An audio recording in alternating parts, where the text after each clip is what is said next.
Hi, I'm Isaac Hayes III, founder and CEO of Fanbase. Fanbase is a free-to-download, free-to-use, next-generation social media platform that allows anyone to have followers and subscribers on the same page.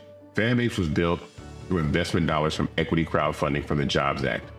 People just like you helped build Fanbase, and we're looking for more people to help build Fanbase.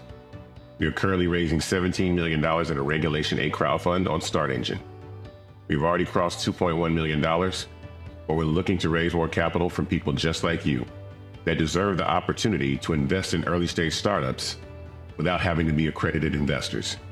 So right now, I'd like you to go to startengine.com/fanbase and invest. The minimum to invest is $399. That gets you 60 shares of stock in Fanbase right now, today.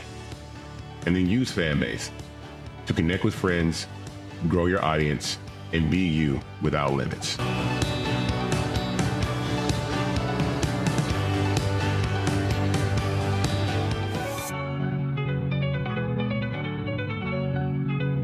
Black Star Network is here. Oh, no punches! I'm real revolutionary right now. Support this man, Black Media. He makes sure that our stories are told.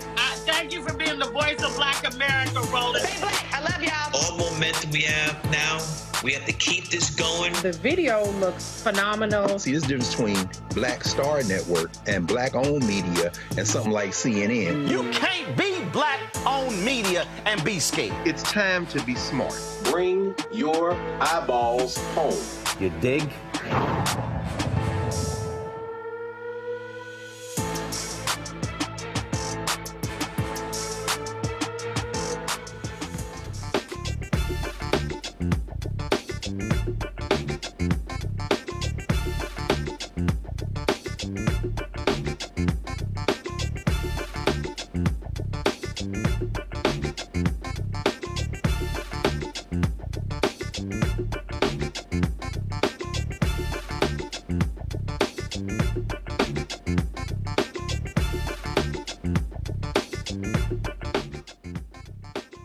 Today's Thursday, December 5th, 2024, coming up on Roland Martin Unfiltered, streaming live on the Black Star Network. Department of Justice, they've released a scathing report on how the Memphis Police Department violated the civil rights of Black citizens. Yet the mayor says, the Black mayor says he is not going to agree with a consent decree.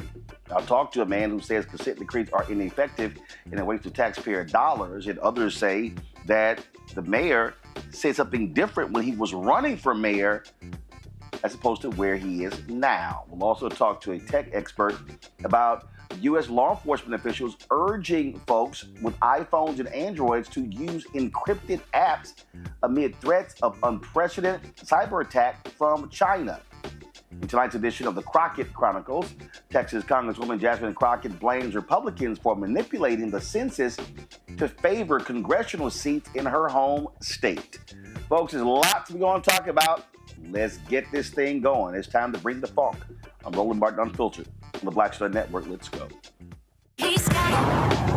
Whatever the miss, he's on it. Whatever it is, he's got the scoop, the fact, the find. And when it breaks, he's right on time and it's rolling. Best believe he's knowing. Putting it down from sports to news to politics. With entertainment just for kicks, he's rolling. It's on go, roll, y'all. It's Roland Martin, rolling with Roland now. He's funk, he's fresh, he's real, the best, you know he's Roland Martin now.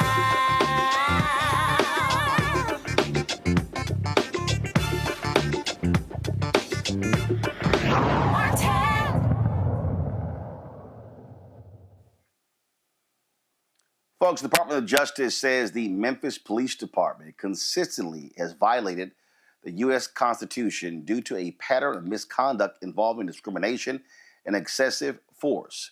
Kristen Clark, the Assistant Attorney General of the Department of Justice Civil Rights Division, explained everything today during a news conference in Memphis. Based on a comprehensive investigation of the city of Memphis and the Memphis Police Department, the Justice Department has found a pattern or practice of conduct that violates people's civil and constitutional rights. Our investigative team includes career attorneys and staff, from the Civil Rights Division and the U.S. Attorney's Office, and more than a dozen experts who specialize in police department management, use of force, statistics, and other areas. This investigation was comprehensive and exhaustive. We interviewed dozens of police department officers and many city employees, as well as hundreds of community members and local organizations. We reviewed hundreds of incidents, watched hundreds of body-worn camera videos, read thousands of documents, and conducted statistical analyses of police data regarding officer activities and enforcement. Based on this investigation, we found that the police in Memphis use excessive force, that they stop, search, and arrest people unlawfully, that their policies have a discriminatory effect on Black people, and that they discriminate against people with behavioral health disabilities. Furthermore, we are also concerned that MPD officers unnecessarily escalate encounters with some of the most vulnerable members of this community, its children. Many dedicated police officers in Memphis regularly risk their lives to keep people safe and to protect their rights. The practices I described, however, violate the Constitution and federal law. They harm and demean people, and they promote distrust, undermining the fundamental safety mission of a police department. The city and police department can and must correct these issues. First, the police department must stop using excessive force. Officers often make tough choices in stressful circumstances, but in Memphis, we have found that officers often use unwarranted, serious force in response to low-level violations or traffic offenses. For example, officers tackled a man and held him down by his neck for littering in a park.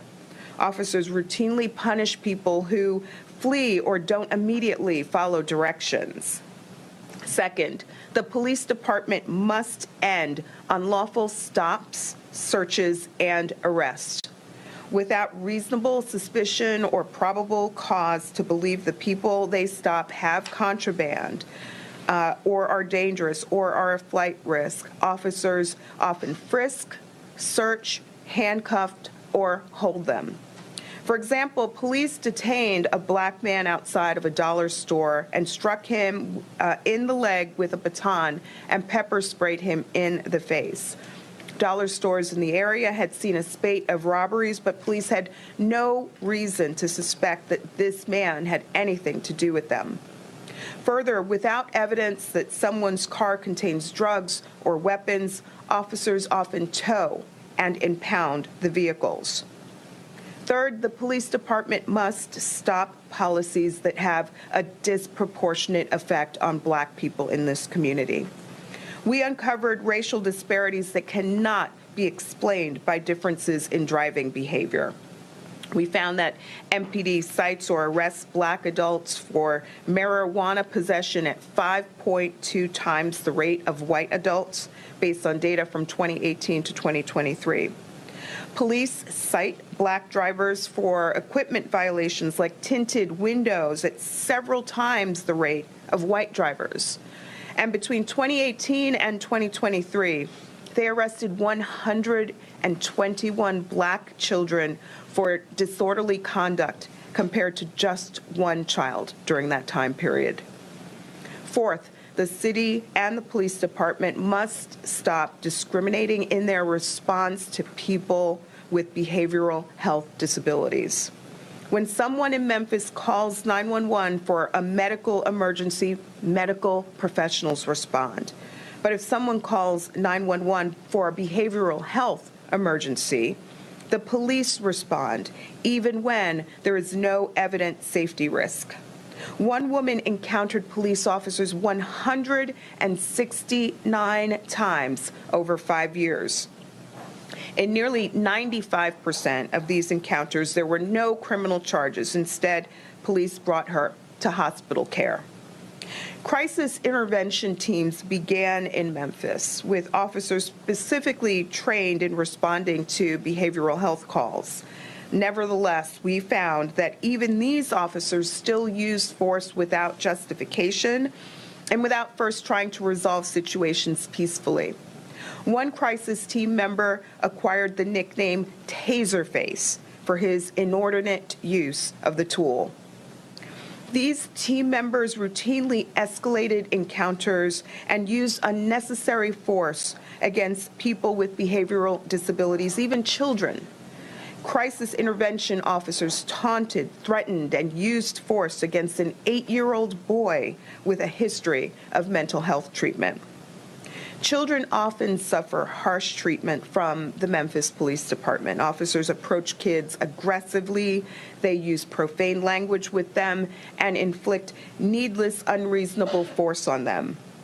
In one especially disturbing case, a 16-year-old black girl called the police to report that she had been assaulted. When officers arrived on the scene, she declined to hand over her phone. The police handcuffed her and she became agitated. The officers responded by threatening her. Ultimately, they grabbed her and pushed her onto the ground. This kind of encounter potentially harms our children more than the similar conduct harms adults, creating risk of serious long-term harm such as post-traumatic stress, diminished academic performance, or future delinquent behavior. The misconduct that we observe offends the dignity of Memphis residents. It creates stigma and trauma. The practical results of the police department's misconduct often include loss of transportation and consequently employment and separation of families. But let me be clear, these tactics do not make Memphis safer. Discriminatory policing erodes the relationship between the community and the police, making it harder for law enforcement to do their jobs, to detect and solve crime or promote public safety. The violations our investigation uncovered stem from Memphis Police Department's deficient policies, supervision, training, and accountability systems. For example, the department uses traffic stops as a crime reduction strategy, but has not adequately supervised those traffic stops or meaningfully assessed whether this approach actually reduces crimes or violates rights. Further, officers lack clear guidance on what they can and cannot do. Supervisors have ignored or excused clear legal violations. The department does not conduct thorough, objective investigations into alleged misconduct.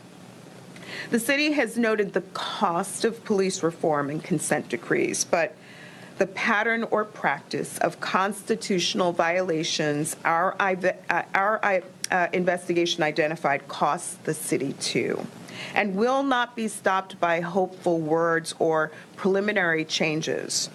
Achieving meaningful constitutional policing reform costs time and resources, but not implementing systemic reforms also imposes enormous cost in terms of citizens' rights that are trampled, personal and financial costs and injuries and deaths due to excessive, unnecessary use of force, cost in diminished public safety, and millions of dollars in legal judgments against the city due to constitutional violations.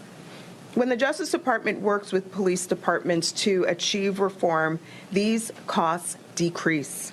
For example, our work in cities such as Seattle, Albuquerque, and Baltimore has led not only to declines in use of excessive force, but also reductions in violent crime. We stand ready to continue working with the city. The people of Memphis deserve fair, transparent, non-discriminatory constitutional policing, nothing less. We are prepared to work together to write a new chapter for this city. But make no mistake, the pattern or practice of misconduct that we found in Memphis must end. And federal law authorizes us to sue for an injunction if necessary to accomplish that objective. Now, the report was always supposed to be released today, but the city of Memphis actually got ahead of this report being released yesterday by commenting. Well, after they did so on yesterday, the city of Memphis told the Department of Justice they would not enter into a consent decree. Earlier today, Memphis Mayor Paul Young explained why. Let me be clear that I believe that even one incident of mistreatment by the police is one too many. The report the DOJ released last night, it's going to be difficult to read. Some of the types of incidents that are described are simply not acceptable, and our hearts go out to every person who has been impacted by those actions. Hear me when I say these things, that policing in Memphis must always be ever evolving, constantly improving, and I'm confident that our team is ready to further the work of creating ongoing change. We believe that adjustments we've already begun making must continue and that they must expand. It's my job as mayor to fight for the best interest of our entire community, every member, and that's what I'm here to do today. After carefully considering the information that we received from DOJ, we didn't believe that entering into any agreement in principle or consent decree right now, before even thoroughly reading the DOJ report, would be in the best interest of our community. It's crucial that the city has the time to do a thorough review and respond to the findings before agreeing to anything that could become a long-term financial burden to our residents and could, in fact, actually slow down our ongoing efforts to continuously improve our police department. The consent decree in Chicago has cost their city more than $500 million. The consent decree in Seattle has cost their city more than $200 million. In New Orleans, their consent decree has cost them more than $100 million. And from what I understand, in many cases, consent decrees are in place for at least 10 years or more. In some of these cities, crime has actually increased under a consent decree. And we can't risk that here, not in the city that I love, the city that made me everything that I am. We aren't alone in wanting to pursue a smarter way to make improvements. And we firmly believe that there is a better way. We believe we can make more effective and meaningful change by working together with community input and independent national experts than we can with a bureaucratic, costly, and complicated federal government consent decree. While the review period of this DOJ report predates my tenure as mayor, make no mistake that this administration takes the DOJ findings seriously, and we're going to review this report with an open mind to the recommendations. And while no police department is perfect, we have to strive to become as close as possible. Protecting the interests of this community is my top priority. And while we have much work to do, we are on the right track. As citywide crime has been down 13.5%, the Part 1 crimes and the more violent, those more serious crimes are down 19%. We've already begun implementing several changes within MPD, and we're committed to further progress. Our promise to Memphis and Memphians is that once the findings report is thoroughly reviewed, we'll work collaboratively with our community, local civil rights stakeholders, independent national experts, and the DOJ to develop an effective improvement plan that transcends what is undoubtedly a bureaucratic and costly consent decree. We're working with the team now to arrange a series of town hall meetings so that we can get community and stakeholder feedback on the DOJ's report, as well as the path we will take to ensure an even better MPD and a better Memphis. I want you all to know and make no mistake that we're committed to ensuring that we have a best-in-class police department that respects all citizens. And to sum it up, we agree that our police department should always strive for improvement. However, we don't believe that the consent decree is the most effective way or efficient way to achieve the results that our community needs and deserves. We believe that by working with all of you in our community, we can faster and more effectively work towards the outcomes that we all desire. And while I haven't been able to thoroughly read the DOJ report yet, I'm happy to take your questions about our response to the DOJ request that we immediately sign the agreement in principle towards the consent decree. What So, folks, so you heard that. Now, here's what's interesting. This is what Paul Young actually said when he was running for mayor. Again, let me stress that. This is what he said when he was running for mayor. This was a Q&A with the Memphis Flyer. The question was asked, MPD is currently under a civil rights investigation by the Department of Justice. How do you plan to ensure MPD treats all of Memphis' citizens fairly? The mayor said, quote, I welcome the investigation that's underway. It will help us identify national best practices for ensuring that everyone is being treated with dignity and respect. Leadership is making sure that I set the tone as mayor with my willingness to comply and willingness to engage. We want that to resonate with the chief of MPD and everyone that falls under her purview. The investigation will also give us declarative actions that we can take to ensure that we're doing exactly what we want.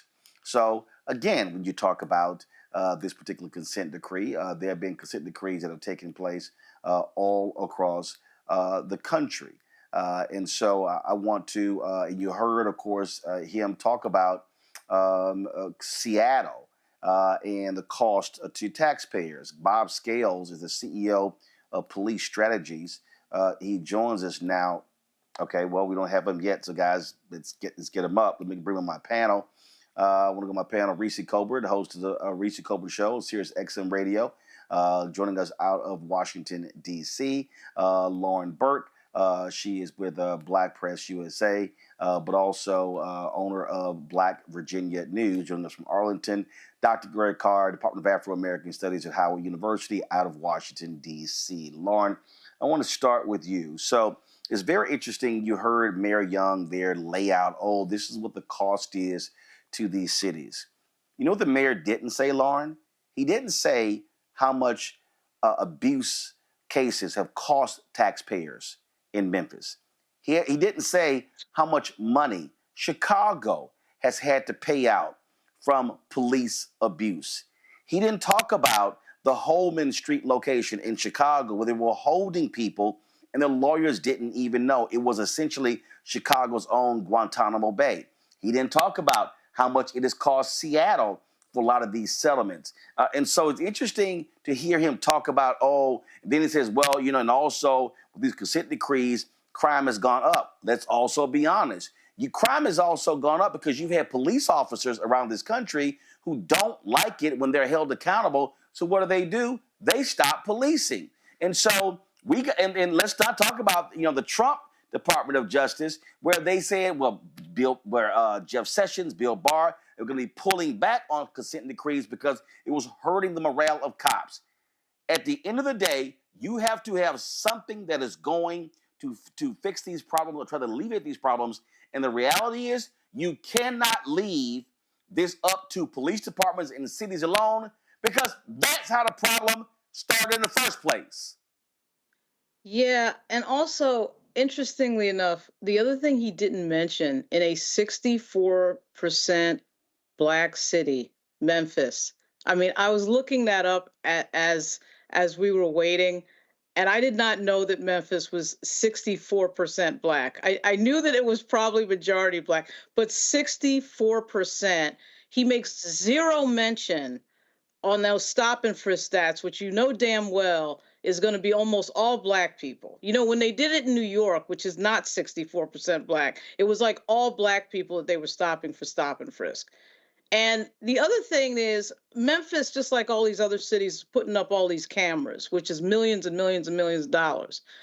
The other reason why crime goes up is you have a complete lack of investment on the front end when it comes to our young people. When you have that lack of investment, you pay on the back end. In some way, you are going to pay on the back end, typically with incarceration. But as we know, incarceration is a business. So that little speech that he just gave, that preemptive speech, is the reason why the Democratic Party is in need of a major, major reset, because he, of course, was elected on the with Black voters. He was elected on the back of Black folks. And then he turns around and effectively kisses the ass of the police department, knowing full well that the people who are living with the problems with the police department predominantly are going to be African American. I mean, there's nothing more ironic than that. He's voted into office by Black people, and then he turns around and abandons those voters with regard to policy on this issue. It's outrageous. His little stupid speech was ridiculous. He didn't even give a little bit of a tip of the cap of what goes on in some of these communities with regard to their relationship with the police, particularly with regard to Fourth Amendment violation and stop and frisk, which that's an easy thing to say because those stats are usually pretty obvious. I mean, that was outrageous. That was absolutely embarrassing and outrageous. And that's the reason why so many voters get frustrated, not only with the Democratic Party, but specifically Black leadership around this country when you see something like that. I sat there and again I listened to all of that, Reese, and I'm sitting there, and I guess for me, what is so bothersome is real people. Mm-hmm. Real people are affected. The mayor's citizens, and by the way, we reached out to the mayor to get him on the show. We reached out, let me know, Carol, to every city council member. Nobody was available to come on. Now, we had city council members who came on after Tyree Nichols was killed. Mm-hmm. Oh, they had lots to say after Tyree Nichols was killed. But when this report comes out, because this report goes beyond Tyree Nichols, this report talks about the culture of a police department. And the reason, and this is a 70-plus page report, and the reason these reports are important is because this is not taking the Memphis PD. In this report, they actually detail how the internal affairs does faulty and crappy investigations. That's the job of internal affairs, to hold the police department accountable. And so, see, the mayor say, well, you know, this may get in the way of things that we're already putting in place. And again, you notice two things that he did right there. And politicians do this all the time. Okay? Oh, this might cause crime to go up. How? Please state. And then they always like to use money and cost against doing something. Okay, so it's going to be costly. Why is it going to be costly? Because will the consent decree demand more training? Will the consent decree call for police accountability? See, all this little double talk I can't stand, when the most important thing here that the mayor should be saying is that thank you for doing this report, because there's nothing more paramount than the safety of our citizens, and they should not be under attack by people who the taxpayers are paying. Absolutely. Let's just be clear. Mayor Young is full of shit. He's completely full of shit. He's trying to get ahead of the report by saying, oh, well, we don't know if we're going to enter into it before we read the report. Well, you didn't have to make a comment before you read the report. You could have waited and saw what was in there, and then you could have made your statement. But the reality is that to say that all this money has been spent on consent decrees is not an indictment on consent decrees. It's an indictment on policing. It's an indictment on the idea that if you throw more money at police officers, at training, and at other programs, that's going to reform the system. That's what it's really an indictment on. Seattle has a budget of over $300 million a year on policing. And so the $200 million they spent over a decade that didn't... Wait, hold on, Reese. 40% of Memphis's total budget goes to public safety, goes to police department. 40%. Mm-hmm.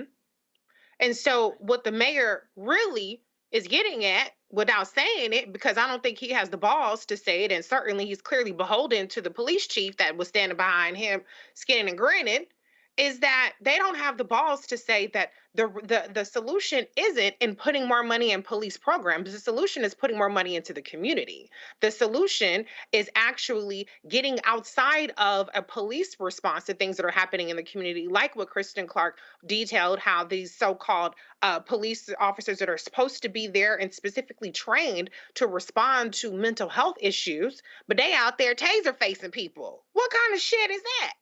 So, to the extent that consent decrees are a problem, it's because consent decrees have the basic premise that police officers can be reformed, that police departments can be reformed, that there is a degree of oversight, that there is a degree of programs that could be put in place to govern the police officers who conduct themselves in deplorable manners, who discriminate and wreak havoc on their communities that they're supposed to protect. That's really what there is an indictment of. So they should actually be grateful that these consent decrees are there that help inflate the already bloated police budgets under the false notion that they can be reformed. Clearly, they cannot.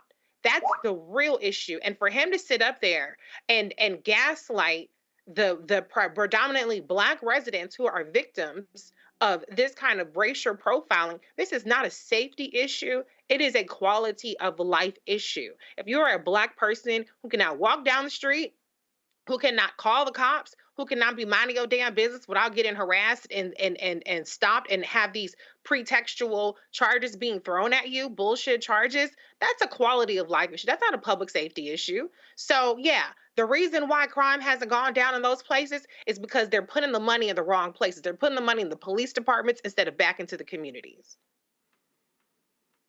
And, you know, and Greg, and here again,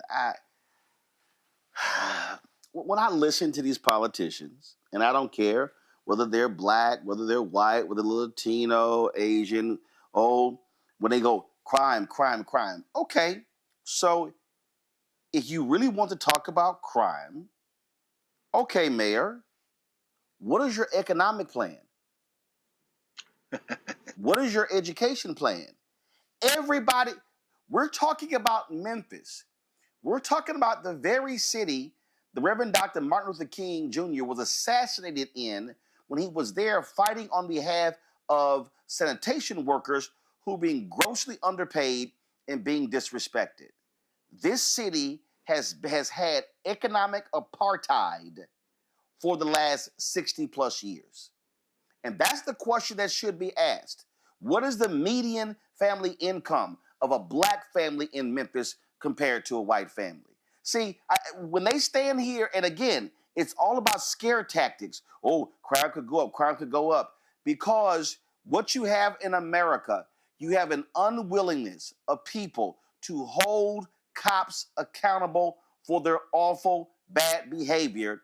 And then the DOJ comes in, and their job is not to paint a rosy picture, but to paint an honest picture. And here they lay out a damning report that details the violation of the constitutional rights of citizens. And the mayor comes out and goes, oh, this stuff just might be too costly. Well, tell me this then. What's the cost of Tyree Nichols' life? What's the cost of another brother or a sister who is beaten? Tell me, Mayor Young, what is the cost to a family when a young brother and sister has been traumatized by abusive behavior? Are we going to put an actuary table and then lay out a cost there? See, I'm sick of these people talking about, oh, how much these things are going to cost when people don't want to be beaten. People don't want to be assaulted. People don't want their constitutional rights to be held against them. And the mayor stands there after being elected by the people. Well, you know, I looked at the cost in Chicago, it cost $500 million. The police abuse settlements in Chicago alone are approaching $1 billion. Right. And Mayor Paul Young is complaining that the consent decree has cost them $500 million. Well, please, Mayor Young, please tell the Black families and the Latino families in Chicago, that the lives of their sons and daughters are not that valuable because it's going to hurt your city budget. Absolutely. Well, I mean, let's start with first things first. Good to see Kristen Clark there. One of, if not the last times, we'll see her doing some actual work. For people who thought that both parties are the same and blah, blah, blah.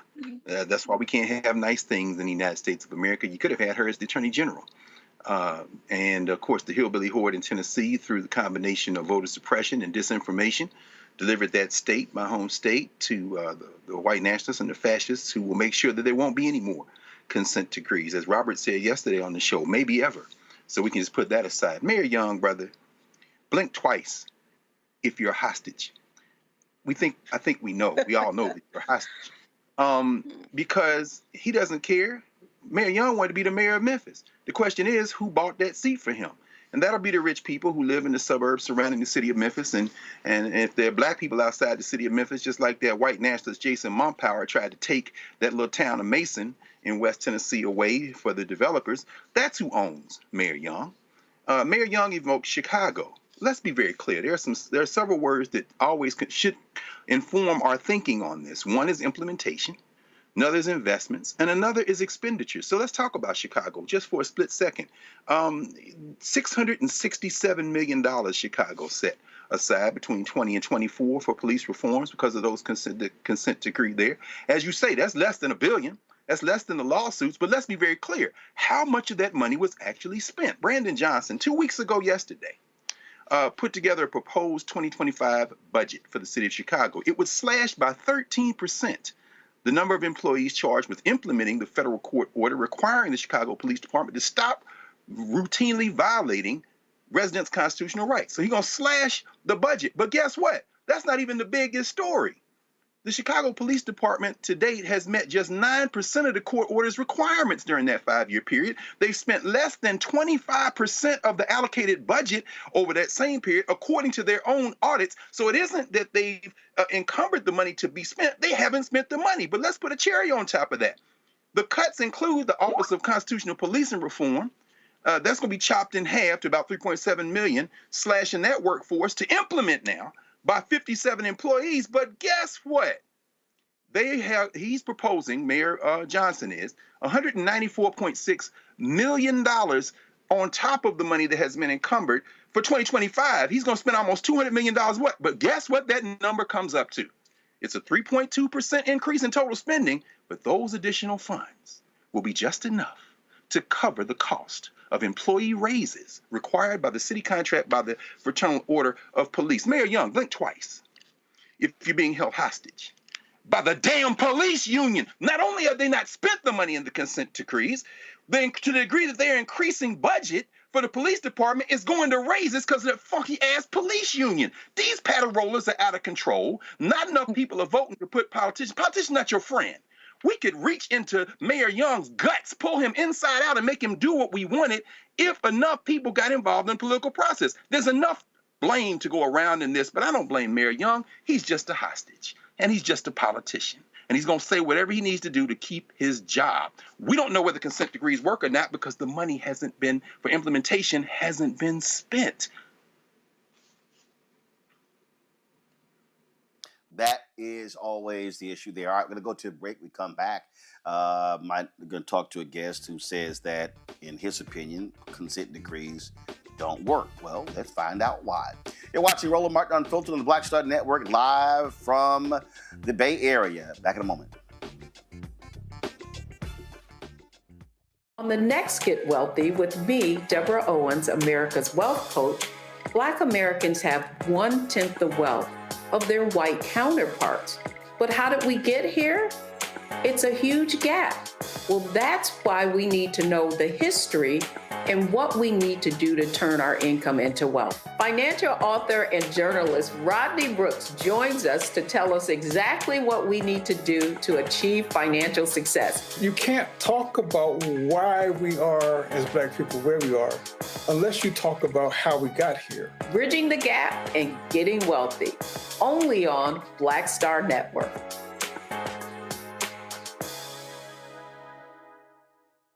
What's up, y'all? Look, Fanbase is more than a platform. It's a movement to empower creators, offering a unique opportunity for everyday people to invest in Black-owned tech, infrastructure, and help shape the future of social media. Investing in technology is essential for creating long-term wealth and influence in the digital age. The Black community must not only consume tech, we must own it. Discover how equity crowdfunding can serve as a powerful tool for funding Black businesses, allowing entrepreneurs to raise capital directly through their community through the Jobs Act.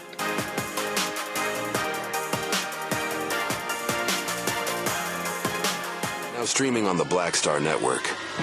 I had been trying to get a record deal for a long time. You know, when I finally got signed to the Motown record label in 2003, I was 34, 35 years old. And up until that time, I had been trying to get record deals the traditional way. You know, you record your demo, you record your music, and you send it, you know, to the record labels, or maybe somebody, a friend of a friend, knows somebody that works for, you know, the record label.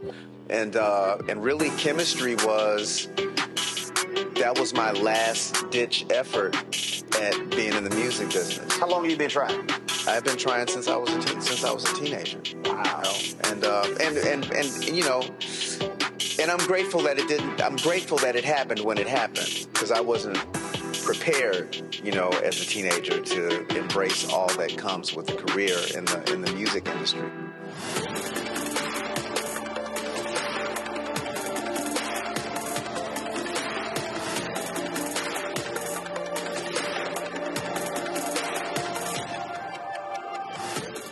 Hatred on the streets, a horrific scene, a white nationalist rally that descended into deadly violence. White people are losing their damn minds. As an angry pro-Trump mob storms the U.S. Capitol, we've seen shooting. We're about to see the rise of what I call white minority resistance. We have seen white folks in this country who simply cannot tolerate Black folks voting. I think what we're seeing is the inevitable result of violent denial. This is part of American history. Every time that people of color have made progress, whether real or symbolic, there has been what Carol Anderson at Emory University calls white rage as a backlash. This is the rise of the Proud Boys and the Boogaloo Boys. America, there's going to be more of this. Here's all the Proud Boys, Dave. This country is getting increasingly racist in its behaviors and its attitudes because of the fear of white people. The fear that they're taking our jobs, they're taking our resources, they're taking our women. This is white fear.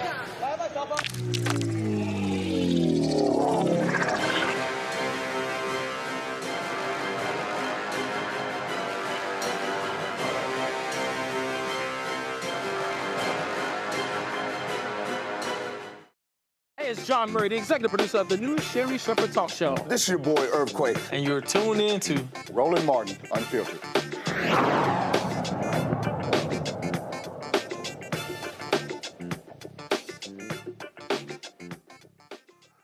Well, folks, you heard Memphis Mayor Paul Young mention Seattle and their consent decree. My next guest was in Seattle when that was going down. Bob Scales is CEO of Police Strategies. He joins us now from Seattle. Bob, first of all, what is Police Strategies?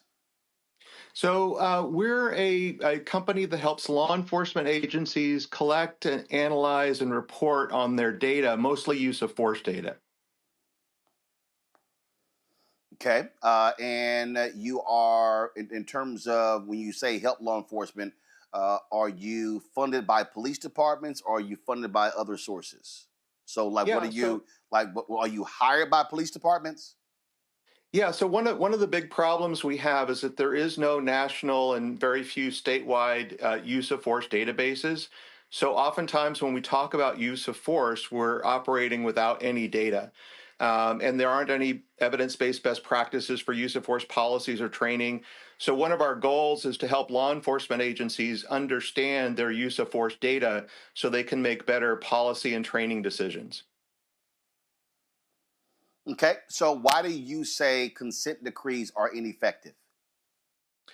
Well, my first experience with consent decrees was in Seattle in 2011 when the Department of Justice announced that they were doing a pattern of practice investigation of Seattle PD.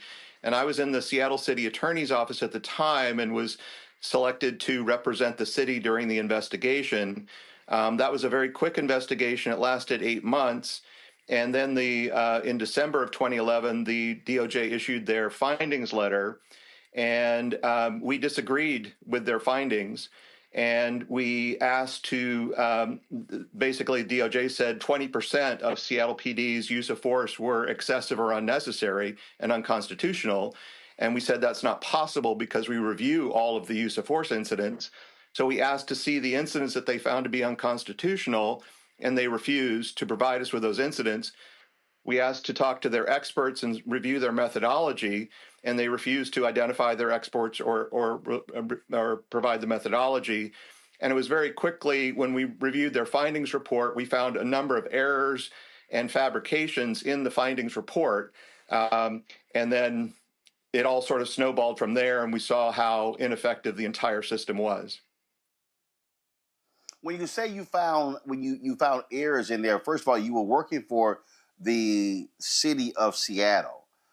So wasn't it your job with the city of Seattle to protect your police department? Because it's not like you were a third party. You were the findings were against the city of Seattle, and you were an attorney for the city of Seattle. Correct. I mean, I was representing the city. The city was my client. But what we did was we went through and the DOJ did not identify any of the incidents in their report. However, we were able to identify the fact patterns and match them up with actual police incidents. And what we found was that the way that the DOJ characterized these incidents was they either added information, they left out important information, or they just reached incorrect conclusions about what happened. And the DOJ never actually provided us with any evidence. We had to piece it together ourselves. So it's not a matter of did we interpret it differently than the DOJ? The DOJ put in factual information that was inaccurate. But you say consent decrees don't work, but you're only speaking about what happened in Seattle. Do you have any other experience with other cities and consent decrees? Yeah, so after when Seattle, the mayor decided to sign the consent decree about 6 months after the findings, or 8 months after the findings, and the mayor appointed me to be the compliance coordinator to oversee the reforms in the department, and I did that for about 2 years. And so I got a good sense of how the monitors work, how DOJ works, how federal judges work. And I've also spoken with most of the current cities from people in the department or in the city, most of the current cities that are currently under consent decrees. And I started sort of speaking out in social media, particularly on LinkedIn, about consent decrees because I saw the same problems happening in Seattle, happening in every single other city that was under a consent decree. Okay, but when you say the same problems, there have been other cities, other leaders that have actually welcomed these consent decrees. When Donald Trump, under his DOJ, Jeff Sessions, when they came in, they tried to stop the consent decree in Baltimore, and the city of Baltimore disagreed with them and said no, they wanted to move forward as well. And so, if you don't have the Department of Justice doing what they do, how do you then get to the point of fixing the problem? Because citizens are being abused, citizens are being beaten, and in fact, these cities are paying out. We're there billions of dollars in settlements due to the abusive, unconstitutional actions of cops. Yeah, well, you're absolutely right that some cities have actually requested the DOJ to come in and investigate and welcome a consent decree. Baltimore is one example, New Orleans is another, and Chicago, Mayor Rahm Emanuel. Philadelphia, Yeah, exactly. So that's absolutely right. And what you'll also find is every one of those cities regrets after 10 or 15 years of a consent decree, and after spending $100 million or more in costs, and after having, under the supervision of a federal judge that knows nothing about law enforcement, a monitor that knows nothing about law enforcement, and is making a profit, they find that their department and their public safety is much, much worse off than before they started. And so, and how do you tie that to the consent decree? So when you say it's much worse, how is it worse? And how are you blaming that on the consent decree? Right. So Professor Roland Fryer from Harvard University is an economics professor. He did a study of pattern of practice investigations and consent decrees, and he found that during the first few months or years of a consent decree, violent homicides go up, and there were, I think he studied about 15 cities. There were an additional 900 homicides in those cities with consent decrees, and he attributed that to depolicing and disengagement. Because when the DOJ comes in... Hold on one second. Okay, just right before you stated that, you said that federal judges and monitors know nothing about law enforcement. What does an economics professor at Harvard know about law enforcement? He was studying data.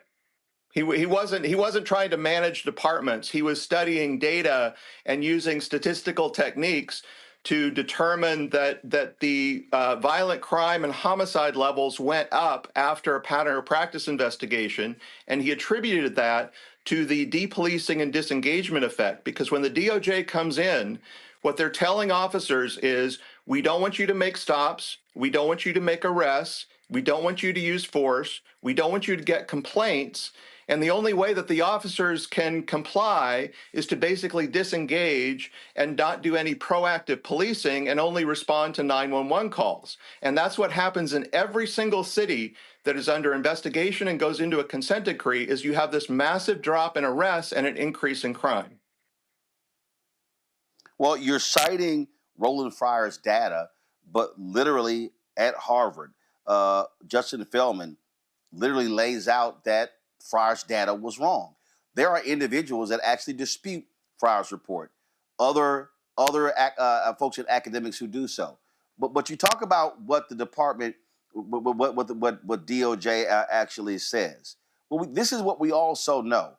We know this for a fact. I lived in Chicago for 6 years, where there were cops in Chicago don't like oversight, don't like having to report various things. Cops in Chicago admitted breaking radios, admitting not turning on body cameras, not turning on dashboard cameras. And so how do we also account for cops who don't want any accountability, and they are making decisions that, oh, you know what? I'm just going to take this check and do nothing. And so what are we supposed to do when you still have citizens who are being abused, who are being beaten, when you have cops who don't want to be held accountable? Right. There are many problems with law enforcement. There are many bad officers that should not be police officers. The question is, what do we do about it? There's no consent decree that's been successful. There's no consent decree that has actually improved the constitutional policing in any city. What DOJ has the authority to do, but they rarely do, is prosecute the officers that actually commit the offenses. And if they did that, instead of blaming the mayor, blaming the city council, blaming the police chief, blaming policies, blaming training, they blame everybody except the officers that commit the crimes. And they let those officers, for example, in Minneapolis. Go ahead. In Minneapolis, in Baltimore, in Chicago, any major city that's had a high-profile officer-involved shooting or officer-involved death, the officers that may be involved in that particular death are prosecuted, but then the DOJ comes in and said this is a widespread problem. There are officers every day that are violating people's constitutional rights. And the way we're going to fix it is to do a consent decree and change your policies and training, but every officer that's ever violated somebody's rights is going to get off scot-free. Because nobody's going to, the DOJ does not prosecute officers. They try to do these phony consent decrees that do nothing. But wait a minute. But if we want to talk about prosecution, then isn't what you just said a direct indictment on district attorneys' offices, people who work closely with cops? Because here's the reality: on the federal level, they have a very narrow window, if you will, when it comes to civil rights violations.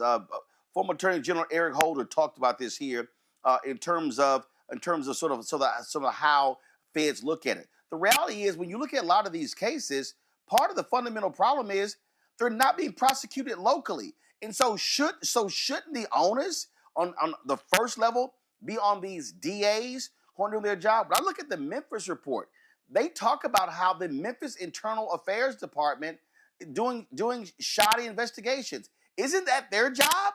And so I get sort of this targeting about DOJ, but if local DAs and county DAs and internal affairs departments aren't doing their jobs and these cops are not being indicted, what often happens is the DOJ becomes the last resort for many families, because the families are being let down by local and state district attorneys and attorney generals. I absolutely agree. We should have fewer consent decrees and more prosecutions of officers who commit crimes and violate people's civil rights. Now, but they're not doing it. Not doing it. Well, but the question is about consent decrees, right? I don't have a solution for that, but I know that consent decrees are not the solution. So DOJ has the authority. So they came into Seattle and they said 20% of our use of force is unconstitutional. That means that the DOJ, in about 250 cases over 2 years, they had the legal authority to prosecute every officer who did unconstitutional policing, and they didn't do a single one. In fact, there was a statute of limitations. Well, no, absolutely not. There was one of the reasons this started was a high-profile shooting of a Native American woodcarver, John T. Williams, in 2010. And my office referred that case to the U.S. attorney for prosecution. And the U.S. attorney declined it. They refused to prosecute the officer. We then referred it to the county prosecutor. They refused to prosecute it. We don't have jurisdiction. The city doesn't have jurisdiction to prosecute it. Why? So there's a U.S. attorney, so they won't prosecute the officer, but then a few months later, I asked, why did the county attorney and why did the U.S. attorney decline to prosecute? You'll have to ask them. We had evidence. We had sufficient evidence to charge an officer with homicide, and they refused to charge the case. But then they used that case. They used that case in their findings letter, and they said that officer committed constitutional violations, and that was the reason for the consent decree. But they refused, and they identified 250 other cases, and they didn't prosecute a single one. So I'm curious, in that particular case there, cops can charge someone without the district attorney getting an indictment first. Did that happen? No, it's impossible. It's not impossible. What the police do is they refer cases for prosecution. The police cannot prosecute anyone. That's not what I asked. That's not what I asked. If you said you have the evidence that this cop committed a homicide, did the police department go and arrest this cop and charge him with homicide? He was not arrested, but he was referred. The case was investigated. and the case was referred to the U.S. attorney and the county prosecutor for prosecution, and they refused to indict the officer. No. Here's my, but no. See, again, I'm going to ask this question again, because this is the problem that I've covered way too many of these cases, and this is what happens. The police can actually arrest someone based upon their evidence, charge them with whatever that particular crime is. Then the next step is it going to the DA's office for an indictment.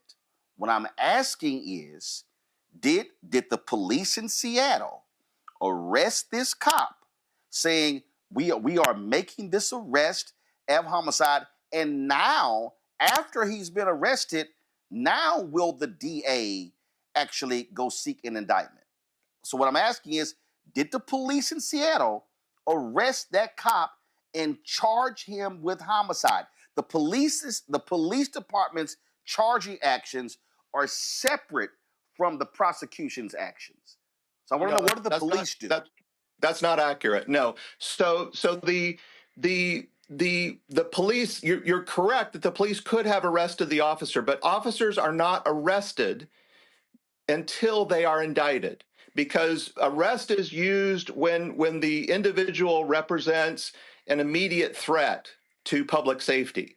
So when officers, a police officer who kills somebody, that's not an immediate threat to the public? Well, what happens after every officer-involved shooting in every jurisdiction I know of is that the officer is immediately taken off active duty, right? And normally their firearms are taken away and until the investigation is completed. So that officer was actually fired just a few days after the incident. So he was fired by the police department. So he was no longer a police officer.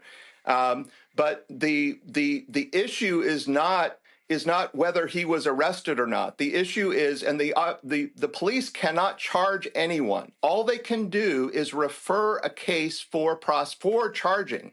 Only the district attorney or the U.S. attorney can file charges. And so in every case, for example, Derek Chauvin, he wasn't arrested after the incident, but as soon as the indictment was filed, then he was arrested and arraigned. That's the way our system works. That's part of the problem we have in our society. We have a completely separate law enforcement system when it comes to cops and when it comes to everybody else. My panel has questions. Lauren Victoria Burke, you're first. Yeah, I don't know where to begin. My head is sort of spinning a little bit. I mean, Bob, don't you think that it's really the case that the consent decrees don't work because cops effectively in our society are a protected class, right? I mean, politicians protect police. Police are immune from most criticism, and this idea that the money. I thought that your point with regard to money was particularly laughable. My father was a cop in New York, and so my education, everything else was paid for by that on overtime. Police overtime in New York is through the roof.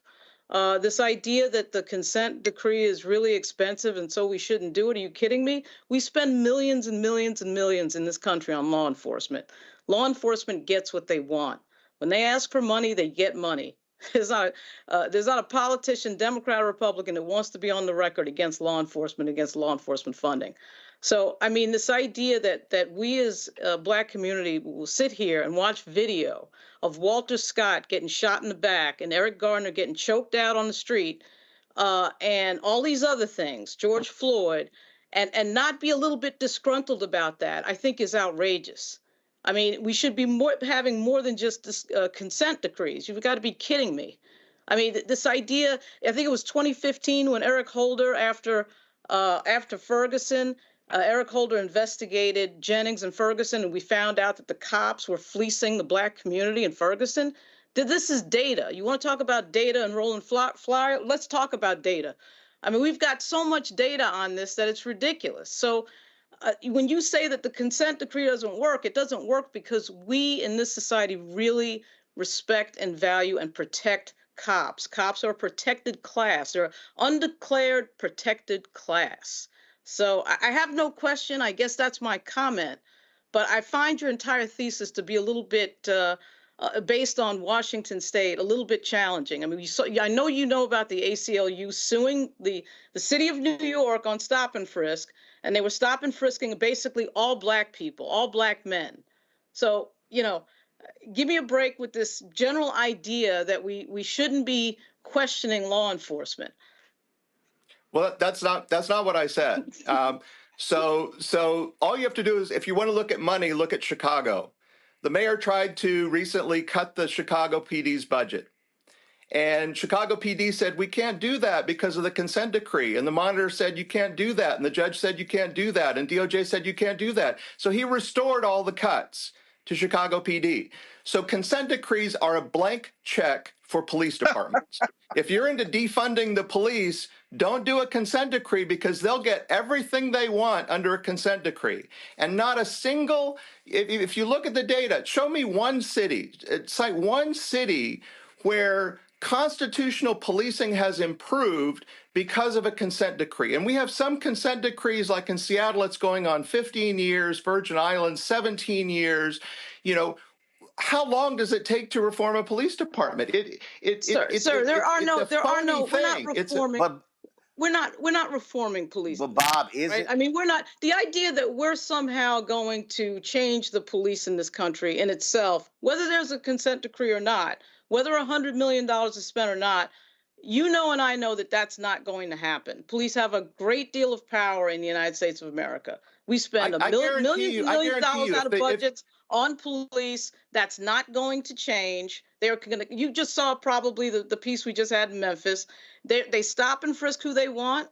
There are clear Fourth Amendment violations, and as long as you do it with the black community, no one is going to say anything. So this idea that somehow, you know, wow, the biggest problem that we have here is that, wow, these naughty consent decrees. Really? Really? Tell that to the family of Walter Scott and Eric Garner and George Floyd. One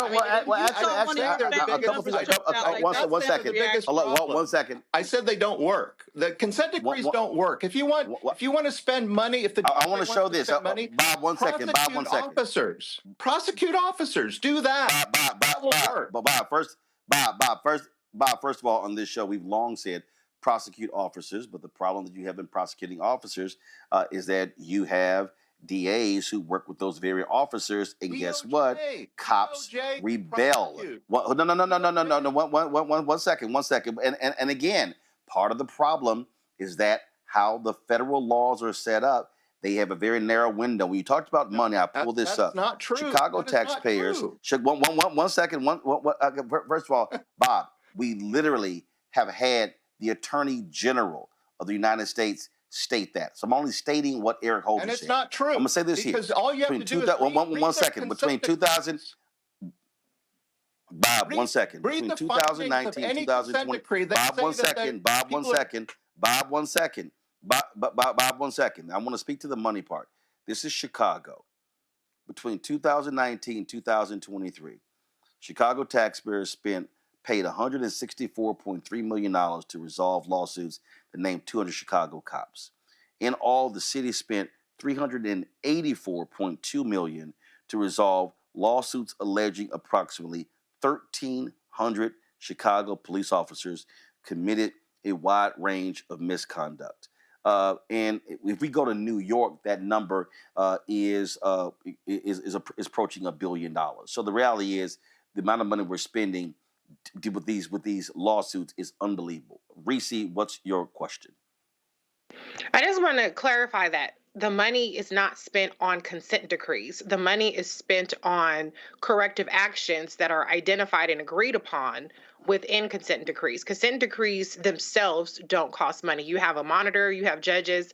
That's not what's costing hundreds of millions of dollars. It's the programs, the ineffective programs, which I would agree with you if you want to say that the programs implemented supposedly to bring these police departments into compliance are ineffective, but that's not the consent decree itself. It's the programs that are selected. So my question would be, you say prosecute police officers. You can't prosecute a police officer for for pulling somebody over for driving while black, for roughing up a teenager, for harassing and stalking and things like that they do that erode the quality of life in these communities. And that's a big part of why these police departments are under consent decrees. So if self-governance doesn't work prior to the consent decrees, if consent decrees don't work, then based on your extensive experience, what are the kinds of reforms can work? Because to me, the takeaway from this discussion is that policing is unreformable, and that the solution is to spend less money on policing itself, not more money, because we're not changing the legislation around police accountability. And so my takeaway is, why are we spending more money on policing for any reason? Yeah, well, my answer is what we need is more accountability. Just as you said, DAs are unlikely to prosecute, et cetera. The consent decrees do not provide any accountability, and monitors are paid millions of dollars by local taxpayers for writing reports and telling police departments what they're doing wrong. There is no magic bullet. There is no policy, no training, no supervision that DOJ does in their consent decrees that is the magic bullet that changes anything. That it's just literally a waste of money, where DOJ could spend those resources on prosecuting officers who commit constitutional violations, which according to the DOJ are widespread. This is not a question of, well, we don't have jurisdiction, we don't have the tools. They have all the tools they need. They just choose to allocate their resources towards consent decrees rather than prosecuting officers. If officers knew that if they violate somebody's constitutional rights, that they will be prosecuted by the DOJ, I guarantee you that their behavior will change. If there's no accountability, they have no incentive to change their behavior. Consent decrees don't do anything to change officers' behavior except make them less proactive. Greg Carr. Thank you, Roland, and thank you, Mrs. Scales. I think we could all agree. I think we could all agree that prosecuting police officers is a good thing, and they should be prosecuted the hell out of. We should break their backs politically with prosecutions. We all know that's not about to happen, at least for the next 4 years, and probably never. As Lauren would say, the police are a rogue element, and they're patty rollers. They've been that way since the day of enslavement. My question, you said, you asked the question, what do we do about it? That would seem to be the most effective short-term strategy. And I'm glad you brought up Chicago. We talked about that a minute ago. And indeed, the mayor did have to restore that money. And of that, almost $200 million he's proposed in terms of an increase in 2025. That just about matches the 3.2% increase in just enough to cover the cost of employee raises required by the funky fraternal order of police. So as you said, you had to restore that, but it's going to their pockets, not going to any reform. And in fact, he fired the guy who was over what was it named? The Office of Constitutional Policing and Reform, Bob Boyk. The police chief fired him because he was responsible for implementing the consent decree. But he fired the guy for saying that you can't move that money from enforcing the consent decree over to putting more cops on the street, which is exactly what he did. But I know you know all this. My question, and I just want to say one more thing before I ask the question about Ronald Fryer, who we both know. I'm going to set aside the deeply controversial nature of his tenure at Harvard University. He just got reinstated to classroom in 2021 because I don't think that's related to the critiques of his research methodology. I think the paper, I don't know if the paper you're referring to is one he did back in the summer of 2020 for the National Bureau of Economic Research, which was questions in terms of his methodology by economists at the University of Chicago, who said that, there was probably some form of selection bias in his assertion that Black people and Latinos are no more likely to be shot by the police than white people. That's one of the more controversial things that Fryer has said over the years. And his response was, well, my data is taken from 911 calls. Well, this is a Black man who doesn't understand that Black people are wary to call the damn 911 because the police show up, they may shoot them. But we're going to set all that aside. My question is this. because you asked what are we going to do about it. And I agree with you. Prosecute the hell out of these cops, even though they're not going to be prosecuted. My question is, are you aware of any consent decree, whether it be there in Washington State or Chicago or any of the five, I think Fryer referred to them in his area as viral incident sites, Baltimore, Chicago. You know, he's talking about Laquan McDonald and Freddie Gray in Baltimore. And he distinguished that from the 22 so-called non-viral sites where he says you see crime going up because, as Roland said, the police just stopped going out there.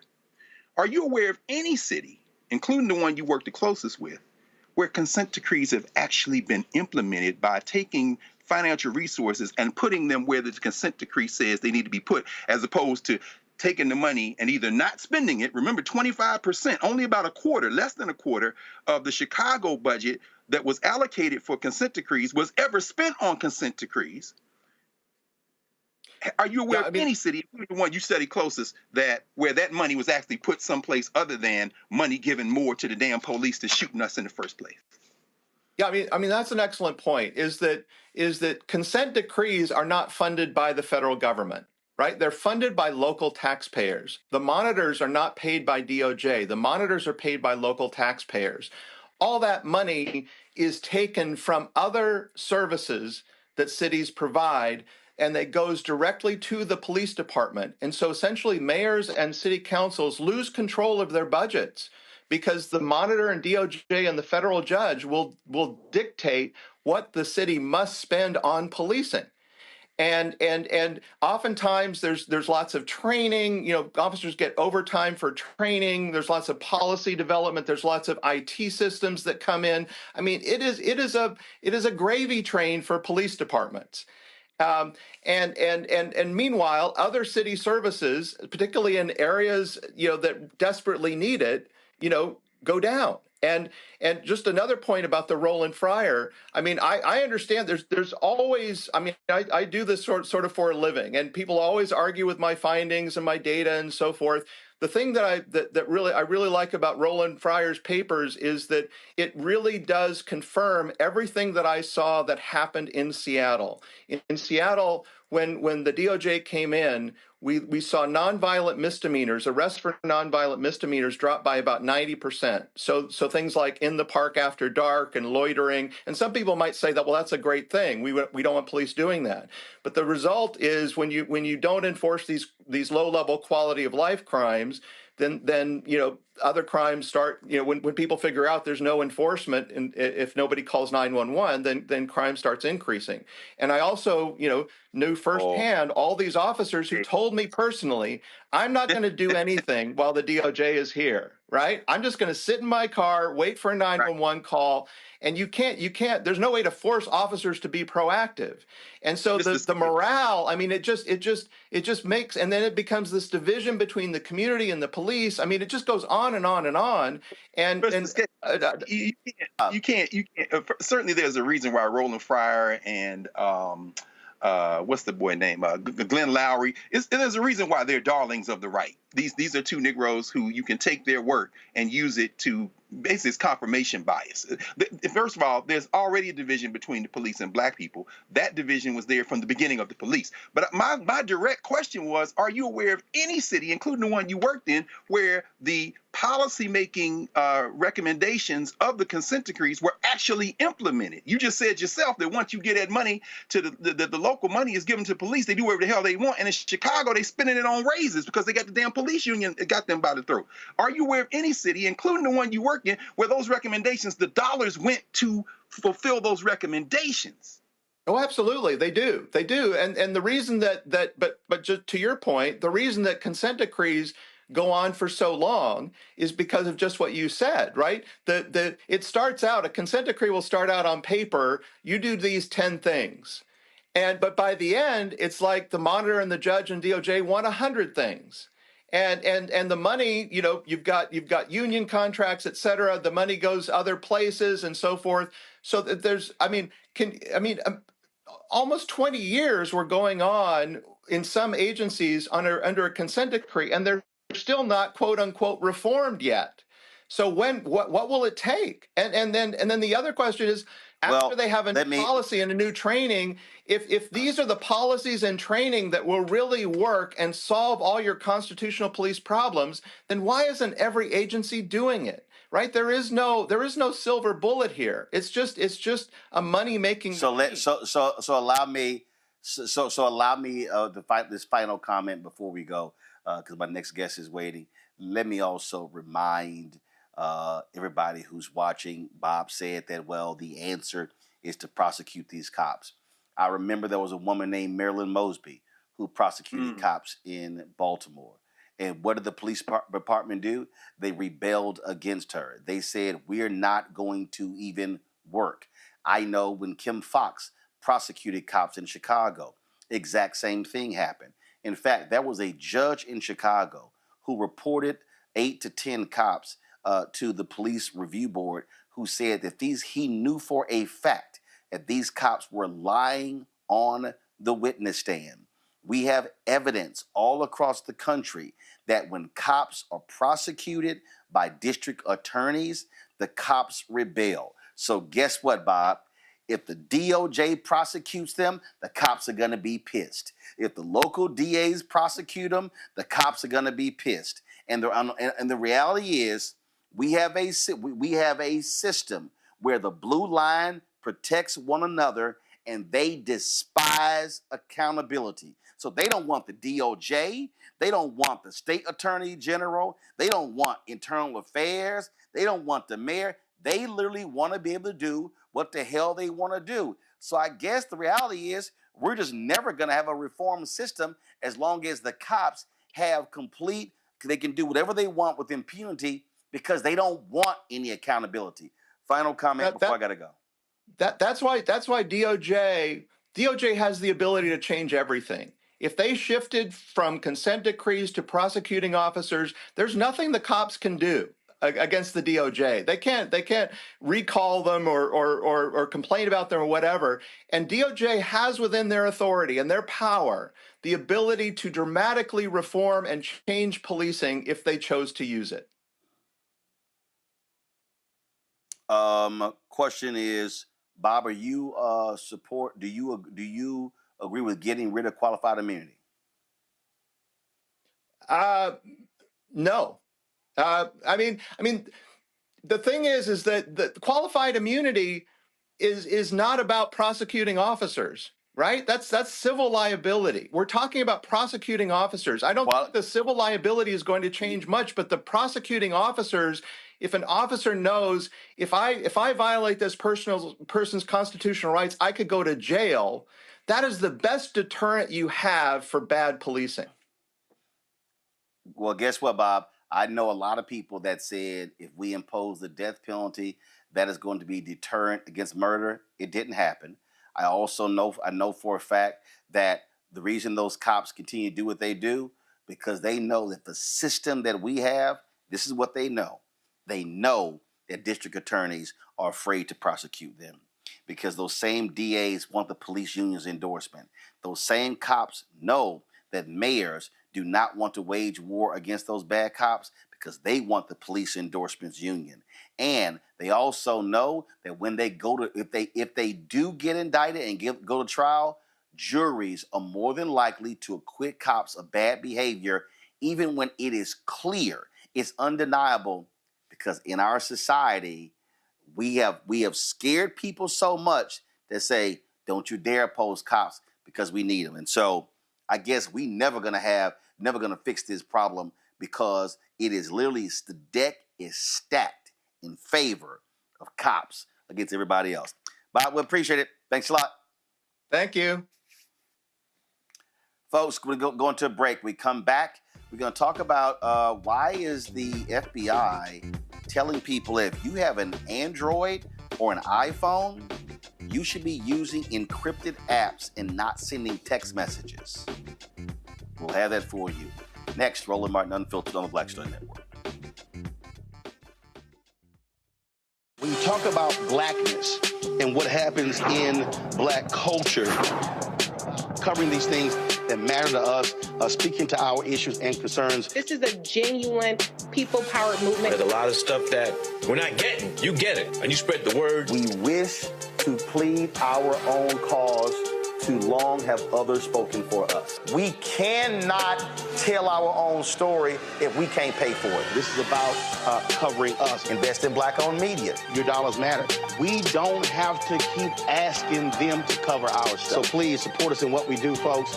We want to hit 2,000 people, $50 this month, raise $100,000. We're behind 100,000, so we want to hit that. Y'all money makes this possible. Checks and money orders go to P.O. Box 57196, Washington, D.C. 20037-0196.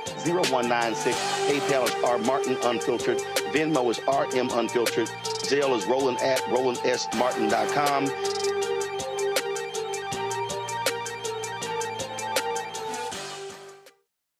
Hey, wiggity, hold up. Let me go on and make my way.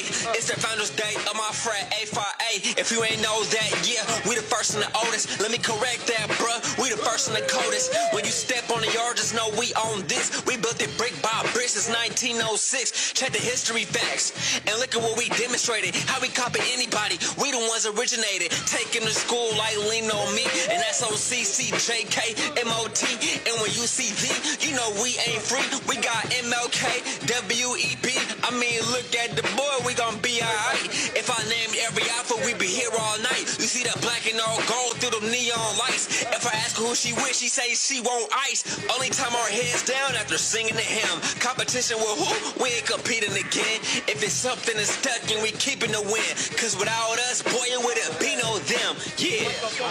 Alpha Phi Alpha Fraternity Incorporated develops leaders, promotes brotherhood and academic excellence while providing service and advocacy for our communities. Check your facts. Well, of course, yesterday was the Founders Day for Alpha Phi Alpha, so we gonna still show a little love today. All right, folks, let's talk about this here. Responding to a series of cyber attacks on telecommunication companies like AT&T and Verizon, U.S. law enforcement officials are advising Americans to use encrypted messaging apps to safeguard their communications from foreign hackers, such as China. So according to the law enforcement, the Chinese hackers have literally been inside of these telecommunication companies for months, and they still are there. And the FBI is saying until they are gone, if you're going to be sending important text messages, you had better use encrypted apps. Social analyst and diversity strategist Shireen Mitchell joins us right now. So Shireen, they're talking. So when we talk about encrypted apps, so I'm looking. So I have Signal. You have WhatsApp. As far as I'm concerned, I don't particularly like WhatsApp. There's another encrypted app that that I was made aware of that I think it's the Swiss. It's called Wire. So explain to people what's going on here, why law enforcement would issue this edict, which is major. So one thing for sure, thank you for having me again. And you named the two encryption ones I was going to name. So I definitely know that we're always on the same page because WhatsApp had a problem in multiple tiers before. So yes, the encryption is important. Also VPNs are important, but let me just explain why this is a problem. A lot of times we don't realize how much data we're adding to social media apps as well as what our telecom, services have access to. And this is where the problem comes in, because if you use your telecom service, it's just a regular text message going back and forth. And they actually have server records of your phone calls and your interactions and all of your contacts as well. So what they're saying now is that people need to be a little bit more careful about it. But here's where my problem lies. This country has also known that multiple times that we've been hacked, including government entities. But what usually happens, they try to play down the harm or anything in between. So the only way we know something changes is when our service, like Verizon, changes their, the way that they do security, right? All of a sudden the service changes. We should be told that the reason why those security changed is because we had a situation where something happened, something was released, something was hacked. Even what the FBI is saying, they're not telling any of the customers whose information may be out there, that their information is out there. They only told high profile people that information. So sometimes people go, well, I'm not that important. Why would anyone have that information? You don't know why you might be important, who you may be connected to, who may have your phone number, or the spaces in between. That's why protecting your own phone, protecting even your own VP services is so important. Now, we know that Iran, China, and Russia have always been one of the things America says has been trying to hack into our services for multiple reasons, and it's usually heightened when it's an election year. This is important because I think we need to start connecting the dots as to why sometimes a lot of the disinformation happens, because of the way the content is spreading. We don't even know if some of our own family members are sending us those messages unless we have some of those messages encrypted. So what we're talking about here is, so what they're saying is that, and for people to understand how deep this is, but by them being in these communication companies, they can see the photos, they can see the conversations you're having with people. And so by requesting the encrypted apps, what they're saying is that with those encrypted apps, so you take a signal, it creates a connection from one device to the other. So that encrypted app cannot be hacked by these foreign adversaries, we think. And so that's what they're calling for. And so they say, and the other thing is that, so you take a signal. People don't realize it's essentially the same as your device. You can actually send text messages. You can do audio files. You can actually do video chat as well. So you can use the app very similar to the way you do FaceTime, the way you do things along those lines. But the protection is you're going device to device. That's why they're telling people to use that as opposed to utilizing text messaging on your Android or your iPhone, correct? That's absolutely right. So for people to understand that, for them to understand what you just described. So when people are using other apps, your contacts are still on your main phone. However, the people that you're exchanging information with, anything you're exchanging in that conversation, that is the only thing that can be shared between them. And once you delete them, once they're gone, if you need to get rid of them, there's no other record of them. With your phone, with the service, the record still is on their server. Even if you delete them, that doesn't mean it's deleted on the server. That's the difference. I'm hoping that people understand what that difference is. So if you delete the photos, you delete the text messages, it's on their server, and it's not. And so by them being able to hack, they can access whatever stuff you sent because it's still on the company server. Now, you mentioned VPN. Explain VPN. So, perfect example. I'm in a hotel here in the Bay Area. And I know I was in, and I've seen folk who use VPNs when they're accessing the internet. I remember I was in an Apple store, and I could tell this woman was in, and she is some form of security. She was getting her laptop, and they wanted to log on to the store's Wi-Fi, and she said absolutely not. And so she made them plug in with the Ethernet and use the VPN. So explain why. What does a VPN do? And is it a monthly cost? Where can you get a VPN? Explain that. Some VPNs do cost, and you can do a combination of VPNs that also have antivirus, that if anything is coming through, it can be scanned as it's happening. But yes, anything public, and this is something that is really important. It's not even a store, right? You go to Starbucks, you go to any place where they say free Wi-Fi, right? It's not that you can't use them, it's that you still need to have a service to protect yourself from that. Because if someone else is on that system, they have access to you too. And it's because it's public. So if you don't have anything to protect your system, other people will have access because it's a public system. All they have to do is log in. So Shireen, so explain how it works. So if I got a VPN and I'm somewhere and they got public Wi-Fi, how does that work? What do I do? Okay, so what happens So for example, I'm gonna make it simple. So for example, if I have a VPN on my web browser, like when I'm looking at something and I'm scrolling through something and I have a VPN, my VPN basically has a completely different IP address than my actual phone or my actual device. So even if someone discovers the IP or anything in between, they won't know or won't have access to my actual machine. It'll be a completely separate number that has no connection to my devices. That's what's different.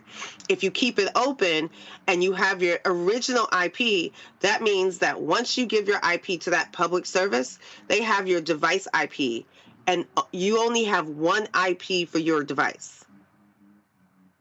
If I come up with VPN numbers, I have different VPNs, but they're connected to my device, but they're not actually my device VPN. Got it. All right. Questions from my panel. Reese, you first. Yeah, I mean, if Signal and WhatsApp and all this stuff can't do that, why the hell can't the telecoms companies do that? Why we got to download a whole ass different app when shouldn't they have the same technology? Like, what's going on? That's what I'm trying to understand. So, Reese, I totally get the question, but like for them, right? It's them using all of their servers, and it's not that they don't have the access to like try to encrypt things, but the thing is, all of our data is on their servers. Like every one of us has a place on their servers, and if someone hacks one of their servers, has access to one of their servers, they have access to everyone on that server. So that's where the problem is. And I'm not trying to say that there's an easy answer to this, but it just simply is. As long as our data is going back and forth with that company, they only keep it on the server. Now, sometimes they will delete it over time, and they let you know that there's like 30 days they're going to delete this or delete that. You have no knowledge of that timeline, when they do it, when it happens, and all that space in between. So having a separate app ensures that no matter what they do, no matter what their decisions are, no matter who's working for them, because sometimes those hackers are inside, right? No matter who's working for them, you have a way to protect yourself and still be able to use the service, because we can't provide our own services. I mean, if I could provide my own telecom service, we wouldn't even be having this conversation. I mean, it would be that simple. All right, Greg. Thank you, Roland, and thank you, Ms. Mitchell. I greatly appreciate this, and thank you, Roland, for asking that question about VPN. I didn't know what VPN was. Last year, we go to Egypt every year with folk, take a study abroad there, and I was advised to get a VPN, so I did, and it worked flawlessly, and I keep it on now. I re-up to another year, keep it on all of my devices. I guess my question is that, having not had that kind of protection before, anytime that I've logged on publicly or, that access, it goes back to whatever data is on my device, right? So it doesn't really matter how far back it goes, correct? And also, one other thing, of course, there's been all this noise about banning TikTok and things like that, particularly for young people. I don't think that's going to happen. But, what in your mind is the worst case scenario in terms of these data breaches? I think that the worst case scenario for us as an individual or the government is what you're asking, Professor Carr? Well, I just want to make sure. Yeah. Both. I mean, for us, I just assume we out here butt naked in these cyber streets with no protection. But I'm thinking generally about, cyber warfare. I mean, what in your mind, like, what is the extent of damage that can be done in this kind of wild west of cyberspace? So I think that there's twofold. Like, do you remember when DC had their, certain agencies were hacked, and yes. Like there's a question, right? Remember that? Like even DC had that happen. Remember? Like that's Absolutely. The thing that we have to worry about. How much is that information that has been breached? Remember Equifax? When Equifax yes. got breached, because they had this basic low key, like just had your information sitting there for anyone to grab on like a text-based version of where your information was sitting. That is what we're dealing with, because the hackers are just going to use whatever services that they can get to compile as much information about you to do whatever they can. Some people, and I mean this sincerely, have had, their banks hacked and lost, thousands and thousands of dollars. Because once you compile a profile of a person, you can pretend to be that person because you have enough information to be able to do that. That's the personal part. The government part is the hard part, because the government part has more to do with anything that's supposed to be in play to protect us from cyber aspects, but also national security aspects. And if our national security is something that gets hacked, we have a fundamental flaw in our defense system, and that's the worst case scenario. And we've had conversations at different points where there was questions about software updates that had embedded malware that was able to send information out from some government not laptops but servers, and that's a problem. We need to be able to secure our content as our private content and the things that are afforded to us privately, but we have to also be able to be trusting our government that anything that the government is doing that should not be out there, that is supposed to be protecting the American people, is also being protected. And those, if DC government can be hacked, right? California government, like, we fundamentally have a flaw in our system if we do not understand how to make sure that we're all being protected properly. Thank you. Lauren. Okay, so last time I worked for the federal government was 2014. Every time we turned around, we were getting rumors that China was hacking the system that we were on. Now we're hearing years later that we have a problem again, not only with TikTok, but with this warning that we've just heard. And all my friends who are federal employees that go overseas are always told to leave their cell phones home, and they're given another cell phone to travel overseas. Do you have the answer to what's up with TikTok? I'm just curious about TikTok. China always seems to be the country that everybody's worried about. But what is the concern? That putting the app on the phone, they're going to hack through the app the rest of the information on your phone? Is that what the concern on TikTok is? Yeah, I was wondering if someone's going to ask that question, but yes, that's the main one. But I just want to make sure I don't want to let go what you just said. Some people do make that recommendation that, you don't even take, take a tablet that you're not so concerned about, that if it got lost or there's not enough information about you on it, your phone, take basically a burner. Because if it has enough information that you may not be able to protect yourself with your content and everything else at home. So I just want to make sure that that's actually true, and that's not just like a throwaway comment. Some people should be very cautious about that. But the TikTok thing is where some of this, I think, also comes from, because when we were allowing many of the other social media apps, if you remember when we were having the fight with Facebook, now Meta, and how much Messenger, remember the Messenger argument, how much Messenger was gathering data, collecting content, remember that? That same argument went by the wayside. So TikTok is doing the same thing. And what they're saying out loud is, well, we're okay with American companies doing it, but we are not okay with foreign companies doing that same thing. So for me, I always try to get people to understand, if our data should not be used in any way for a foreign country, it should not be used in any way for any American foreign company. It should not be used anyway for a American company either. Because if they're manipulating the data, and we all know, we've had this conversation about what happened in the elections of 2016 and all that, profiling that was done. All the pushes about that. We're now only saying, well, this is bad now because it's a foreign company. If you're going to tell me it's bad for the foreign company, then it was bad for the American company. And let's do the due diligence on data protection and data privacy across the board, and not pick and choose when it's supposed to be important and when it's not supposed to be.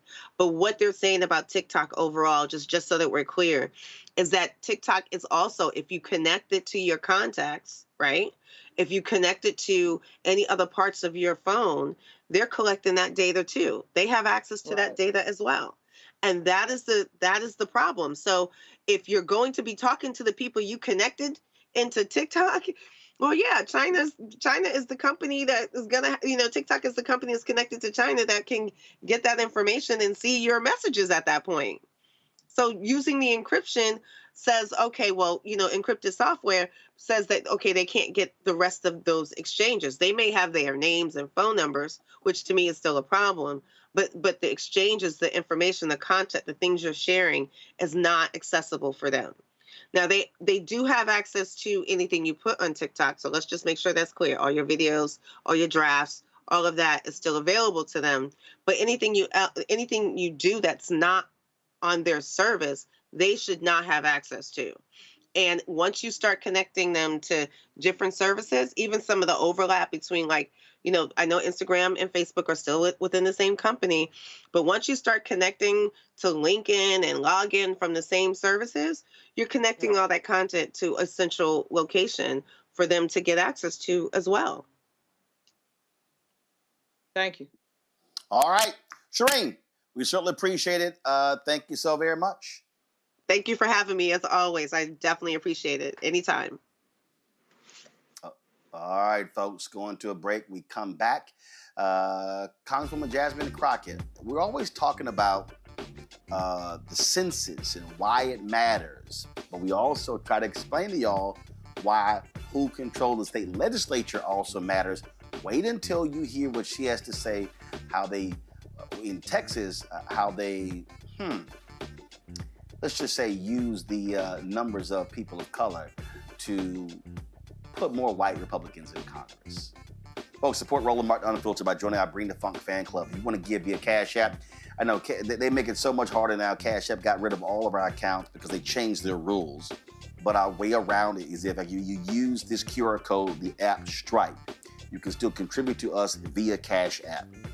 So just use this QR code, click the Cash App Pay button to contribute.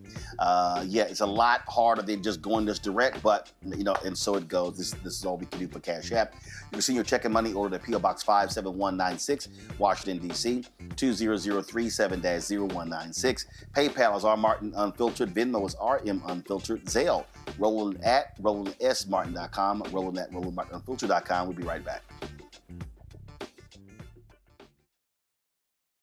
Hi, I'm Isaac Hayes III, founder and CEO of Fanbase.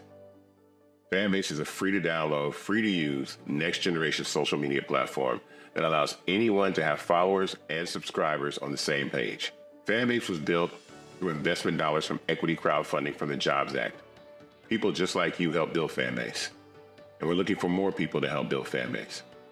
We are currently raising $17 million in a Regulation A crowdfund on StartEngine. We've already crossed $2.1 million, but we're looking to raise more capital from people just like you that deserve the opportunity to invest in early-stage startups without having to be accredited investors. So right now, I'd like you to go to startengine.com/fanbase and invest. The minimum to invest is $399. That gets you 60 shares of stock in Fanbase right now, today. And then use Fanbase to connect with friends, grow your audience, and be you without limits.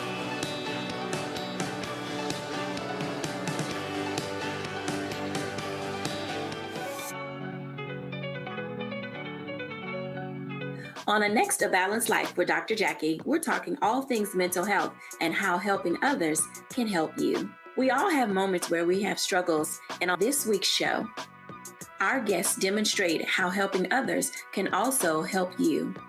Why you should never stop giving and serving others on a next A Balanced Life here on Black Star Network. Hey, this is Motown recording artist Kim. You are watching Roland Martin Unfiltered. That boy, he always unfiltered though. I ain't never known him to be filtered. Is there another way to experience Roland Martin than to be unfiltered? Of course he's unfiltered. Would you expect anything less? Watch what happens next.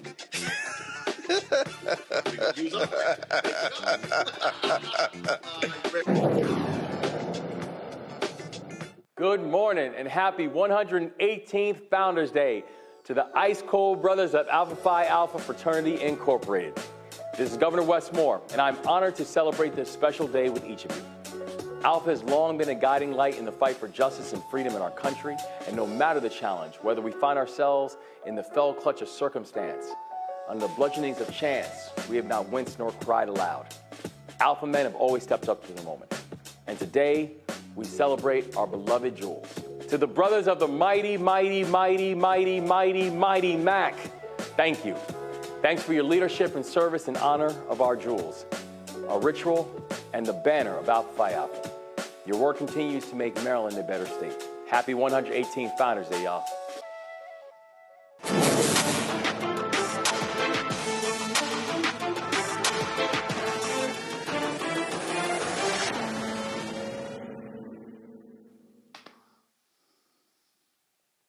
Well, today on Capitol Hill, Congresswoman Jasmine Crockett broke down how white Republicans in Texas took advantage of population growth by black and brown people to, guess what, increase their power in Congress. Watch this. It is interesting that we're having this hearing, and I know one thing that I have learned so far is that while freshman orientation just ended, we need a course on what the census is for, because we have people sitting in Congress and have no idea what the census is for. And so I do appreciate that you have talked about what the funding is for, but it seems like my colleagues really want to zero in on southern states. So let's talk about Texas for a second. And let's deal with them and their concerns about their districts. And let's also talk about the citizen situation. So I don't know how much you've paid attention to the election, but we do have an incoming administration, and we have a border czar who has said that they are going to deport everyone that is here and is not a citizen. They are planning to do mass deportations. In fact, in the state of Texas, our commissioner has offered up land so that they can put these camps there and send people out of our country. Now, if you start asking people, are you a citizen or not, and they're living in a home and somebody's threatening to go in and raid homes and take everybody out and send them back to wherever they came from, I mean, I would imagine that that may make people say, never mind, I'm not going to fill this out. But I mean, has that been your finding or no? We have conducted research that shows that there can be selective inclusion of individuals who reside in a residence because Exactly, because you've got the federal government that is asking this question, and it's the same federal government that is threatening to go and yank people out of their schools, their homes, and things like that. And then we just had a conversation where we were talking about how many voters. Listen, when you're counting people, you're not just counting voters. You count children, don't you? Correct. You count a lot of people that aren't necessarily voters, and I want to make sure that we really get to the nitty-gritty on Texas, because this is hilarious to me. Texas added 2 seats. In 2020, according to the census, and we know that there was a significant undercount, specifically in Texas for a combination of reasons, but we know that specifically Texas added 4 million people. Of those 4 million people, do you want to take a guess at how many were Anglos? Just a guess. I'd say a majority. 180,000. That's it, of 4 million. 95% of the people that were added, and we know that when it comes to minority populations, they tend to be undercounted. So get this, we added 4 million people. They were people of color. Texas got 2 new seats. So they took those black and brown and Asian bodies, and guess what? Do you think that we got a new black, brown, or Asian seat? Somehow, the way that they do their Republican math in the state of Texas, that amounted to 2 new white seats. Guess what? White Republican seats. We got 2 new Republican seats out of 4 million people of color. So let me tell you, they love to use our bodies to apportion us in an inaccurate way. All right, so when we talk about our districts, I also want to talk about something that Texas is taking advantage of that I've worked on a lot. In fact, I did legislation on. It is called prison gerrymandering. I don't know if you are familiar with it. I'm familiar. But here is the reality. The numbers show that in rural Texas, they were constantly bleeding population.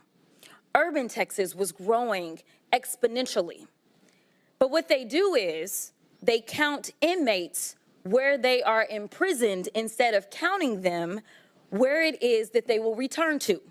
So their family members that are in Dallas, Texas, or Houston, or wherever, Their family members, when they need something, they call us, even if it's relating to that inmate.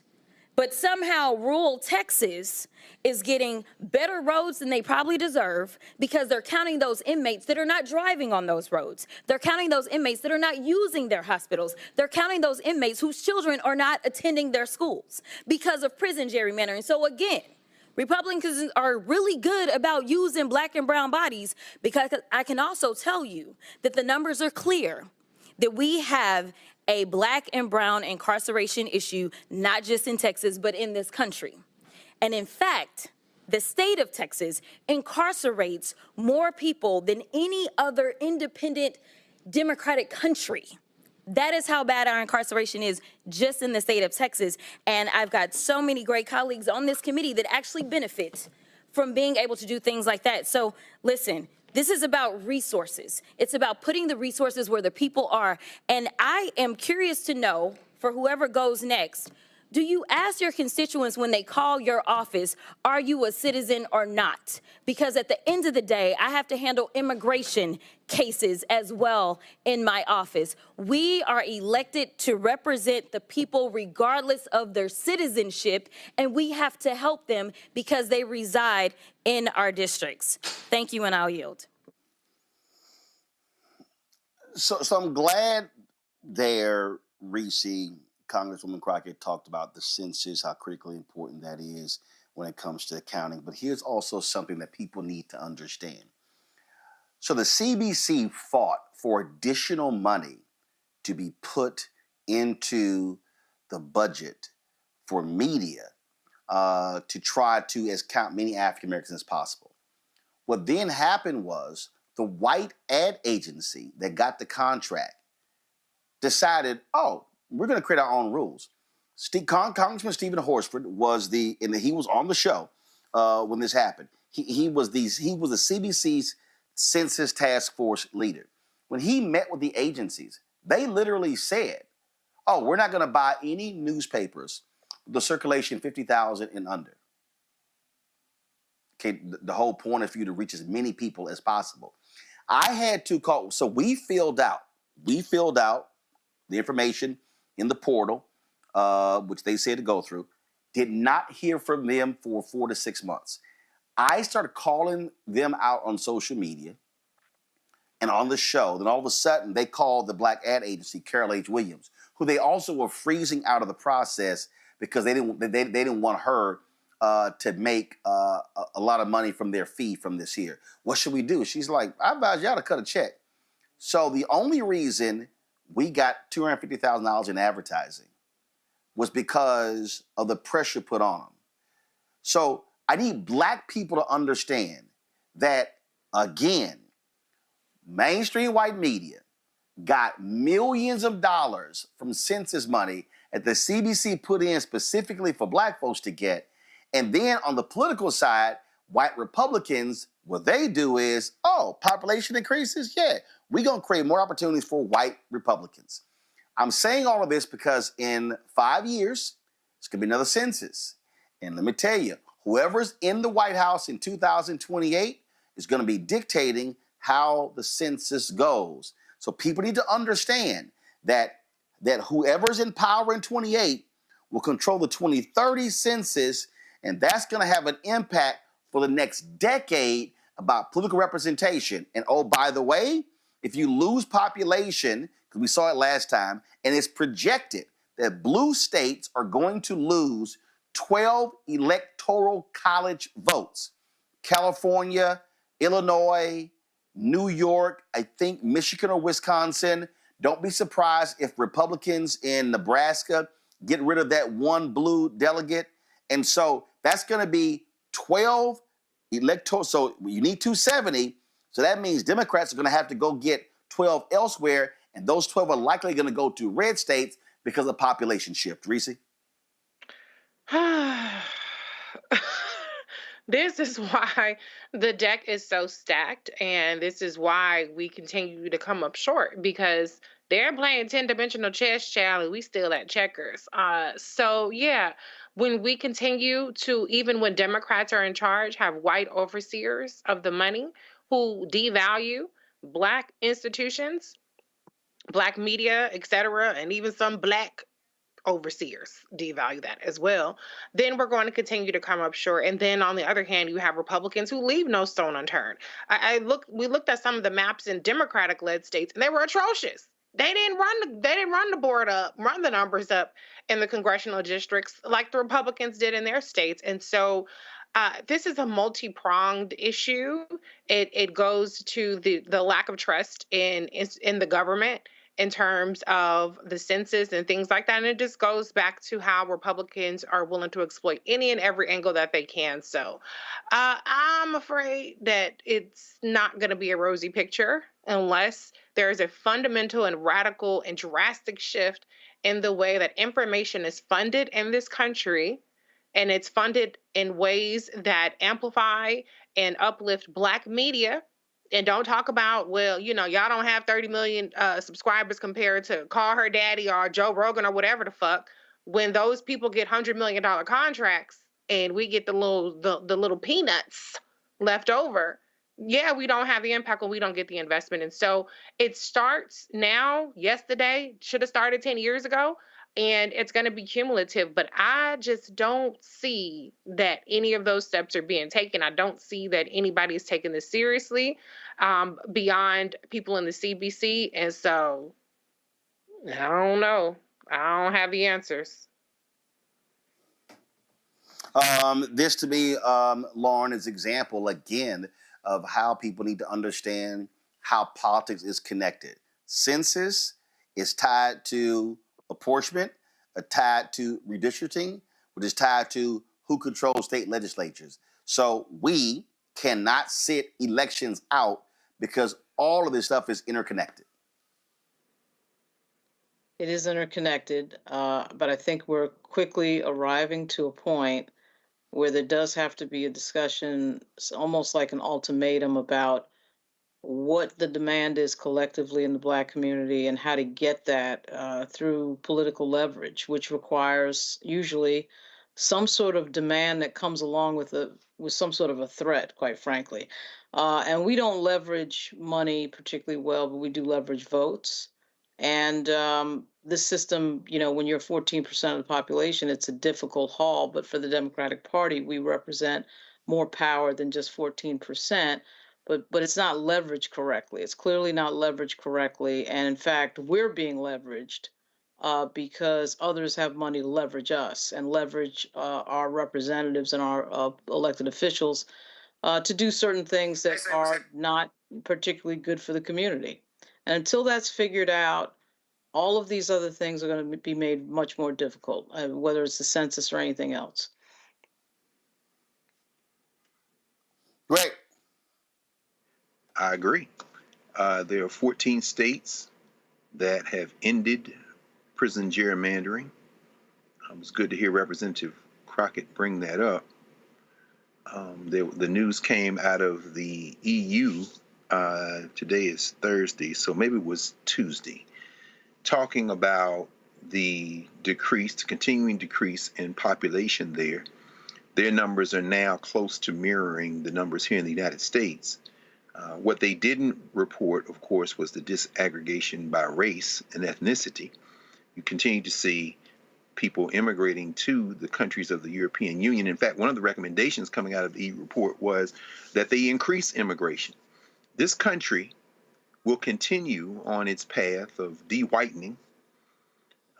These people who are going to be rounded up by these fascists in a few months and over the next several years will not be deported, at least not in the short term. Certainly Claudia Sheinbaum, Dr. Sheinbaum, the president of Mexico, has basically folded back all but one finger on her hand and given the middle finger to Donald Trump in recent weeks in terms of, because in order to send people out of the country, you got to have some place to send them to that have agreed to take them. And Mexico is saying that that's not going to happen. So where do they end up? They end up in hillbilly heaven in these damn dust-ass towns where their bodies can be used, as Representative Crockett said, to prop up the dying white majority in this country. So, yeah, this time bomb called United States of America continues to tick, except it's getting louder now. It's louder than at any time prior to the civil rights movement in the 1950s and 60s. Now, as Malcolm X said, finally, and here we are on the birthday of Robert Mangaliso Sobukwe, the great Pan-Africanist and leader of one of the leaders of the South African struggle. Malcolm said, as long as you have the ingredients for an explosion, you have the potential for explosion on your hands. This country has made full-scale step now to become an apartheid state in a way we've never seen, because white people understand, from Steve Bannon to Elon Musk, that they're about to be a minority. That doesn't mean that they will be in power. What it means, however, is that there will be a confrontation now that won't take place at the ballot box, won't take place in the courtroom, even as we see the assassination in broad daylight of the guy who was over the largest private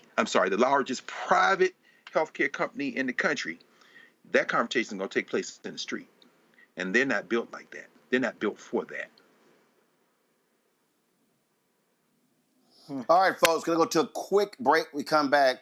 I just gotta let y'all tee off on all these white folks talking about how dare they don't vote for Peter Hegseth to be Secretary of Defense because he's more qualified than the current Secretary of Defense. Really? Really? Yeah, we got something to say about that when we come right back. Pull up a chair, take your seat. The Black Tape with me, Dr. Greg Carr, here on the Black Star Network. Every week, we'll take a deeper dive into the world we're living in. Join the conversation only on the Black Star Network.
All right, folks. So all of these Republicans, especially these nutcases at Fox News, they are saying how dare these Republicans speak out against Peter Hegseth to be Secretary of Defense. And they're saying that the current Secretary of State, the Hegseth, is far more qualified. Hegseth even posted a tweet saying, we need to have a Secretary of Defense who's been in battle, who's had bullets whizzing by. Chuck Hagel, he knows that experience. Lloyd Austin, he knows that experience. In fact, all of these people assume, I love how they want to denigrate Lloyd Austin. So, just so y'all know, Lloyd Austin served in the military from 1975 to 2016. He's a retired 4-star general in the United States Army. He finished from the United States Military Academy, Auburn University, Webster University, native Mobile, Alabama. Okay, let's see here. He's commanded the United States Central Command. He's been Vice Chief of Staff of the United States Army. Forces in Iraq, Multinational Corps in Iraq, Airborne Corps, 10th Mountain Division, 3rd Brigade, 82nd Airborne Division, 2nd Battalion, 505th Parachute Infantry Regiment. Wars he's been in: war in Afghanistan, Iraq War, Operation Inherent Resolve. If we pull up the list of awards: Defense Distinguished Service Medal with 4 bronze Oak Cliff clusters, Army Distinguished Service Medal, the Silver Star, Defense Superior Service Medal, Legion of Merit, Defense Meritorious Service Medal, Meritorious Service Medal, Joint Service Commendation Medal, Army Commendation Medal, Army Achievement Medal, Army Presidential Unit Citation, Joint Meritorious Unit Award, Secretary's Distinguished Service Award, Department of State, National Defense Service Award, Armed Forces Expeditionary Medal, Afghanistan Campaign Medal with Campaign Star, Iraq Campaign Medal, Global War on Terrorism Expeditionary Medal, Global War on Terrorism Service Medal, Humanitarian Service Medal, Army Service Ribbon, Army Overseas Service Ribbon, and on and on. When these white folks actually read Peter Hegseth's bio, he literally can't even carry Lloyd Austin's briefcase. If these white folks crack me up, Lauren, with their nonsense, how like Will Kane out here defending his boy Peter Hegseth. For, all these Republicans voted for Lloyd Austin for Secretary of State. How dare they oppose Peter Hegseth? Player, you can't even compare Hegseth to Lloyd Austin's record. Again, Austin, retired 4-star general, the highest you can go. Hegseth, he ain't even got a star. I wish these folks go sit their punk asses down, Lauren. Yeah, part of the result of President Obama is this sort of fantasy land that some of the conservatives have created for themselves. And I thought it really started with Breitbart, which was taken over by Steve Bannon when Breitbart had a heart attack. This idea that reality isn't reality, they need that. They need to hang on to that because, in fact, the reality of it is there's plenty of qualified Black folks in the military, obviously Lloyd Austin being one of them as a 4-star. And so when you put up some Fox News host as your nominee for Secretary of Defense, and his resume is thin, and then you find out that this guy sounds as if, to me, he's an alcoholic from what the reporting is revealing. And you have a woman who reported a sexual assault, a rape to the police, which was, in fact, not adjudicated. The police did not continue with her allegation, but still, this is your nominee. And then, you have to live in a fantasy world to think that that type of nominee with those types of issues is somehow superior to somebody like Lloyd Austin.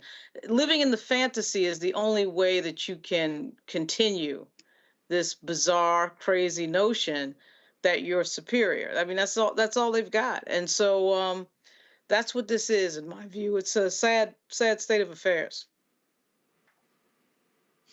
It is just hilarious to watch these people, Reese, tout a mediocre white man who, and then Tommy Tuberville goes, well, I don't think it's the job of the Republicans to vet the candidates.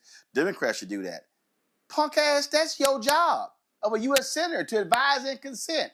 These people are a joke. They do not mind. They love touting mediocrity when it comes to white folks, but they want to call anybody Black dumb, ignorant, and a DI hire.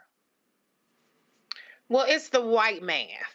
The white math puts a deviant, degenerate, incompetent, stupid motherfucker who has all kind of out of wedlock babies, multiple marriages, ain't been able to keep his dick in his pants, not even one time he was married, okay?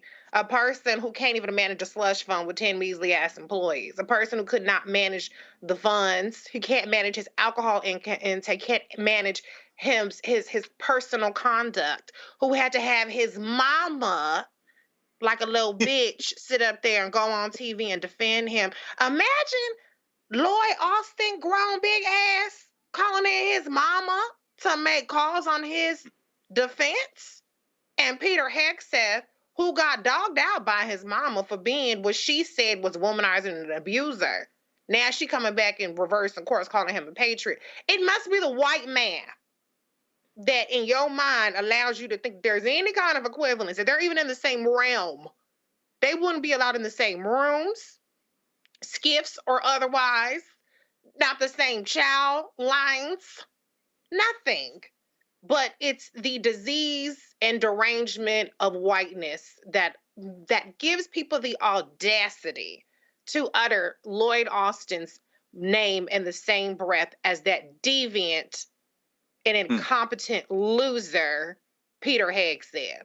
There's absolutely no reason why that man should be confirmed if they even get to a confirmation process. And we know these hoes ain't loyal Donald Trump when it comes to people. He already shopping around for a new defense secretary. So all this groveling and all of this cover that these Republicans are giving Peter Hegseth, or Pete, I don't even know if his name is Peter. I'm going to call him Peter because he seemed like a little Peter.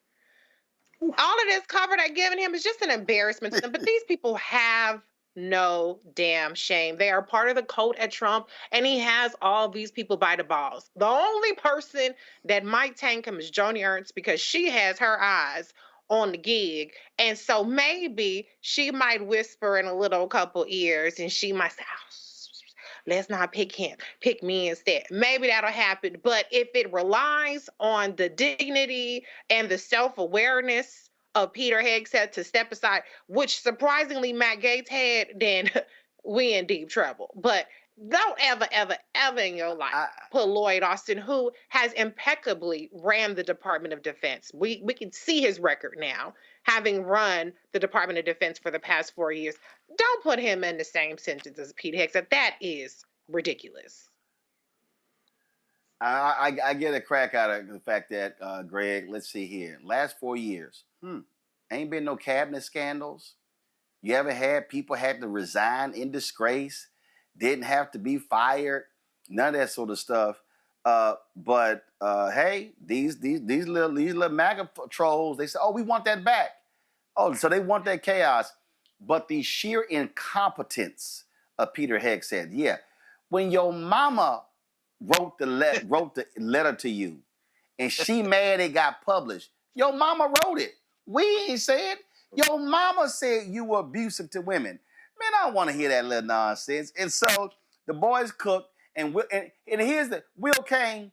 Let's be real. Will, I destroyed you so many times at CNN. Come on. Peter Hegseth is as accomplished at running the Department of Defense as you were at being on ESPN. You had no business talking sports on ESPN. You had no credentials to be on ESPN, and that was a joke. You know it. We all know it. You got to hook up. We know why you got to hook up. So can we please stop? That boy ain't got no business being near Secretary of Defense, and these people look like fools trying to strain themselves. They're going to pull all kind of muscles, try to convince people that he can actually run the department. Shut the hell up. Well, help me, because I thought maybe I saw yesterday that a day before, was it Stephen A. Smith that said that Trump should get a pardon? I thought. Oh yeah, I ripped that. He was on with Chris Cuomo, and Cuomo said, "Hey, you might disagree with this, but I think that Biden should pardon Trump." And Stephen A. agreed. And I said, "Both y'all crazy." I said, "Hell no, he don't deserve no damn Trump. I mean, he don't deserve no damn pardon." And I'm like, I'm not all this. Oh, we need to end all of this, move on. Then you got John Fetterman sitting here talking about, Trump needs to be pardoned for his case in New York. Hey, Fetterman, dumbass, that's a state case. And Governor Kathy Hochul, hell no, he don't deserve no pardon. I'm so sick of these people with so damn scared.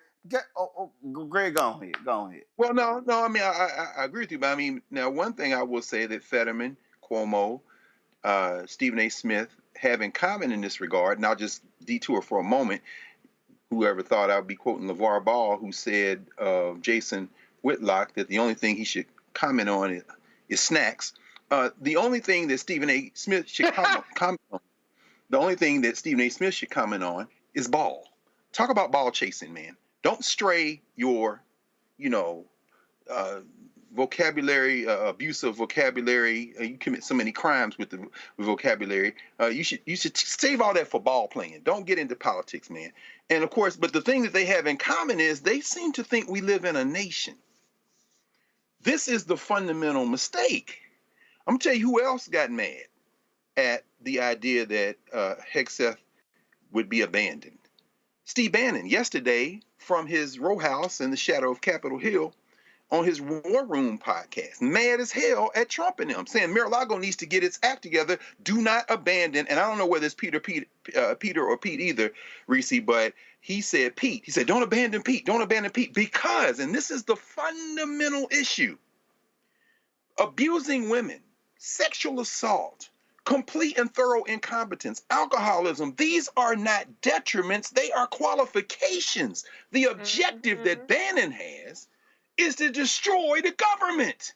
So as we talk about the idea that there are standards or that there's some notion of national unity, whether it be John Fetterman or Stephen A. Smith, whether it be Andrew Cuomo or whoever else saying Biden should pardon Trump, you're thinking about this like you're trying to preserve something that doesn't exist.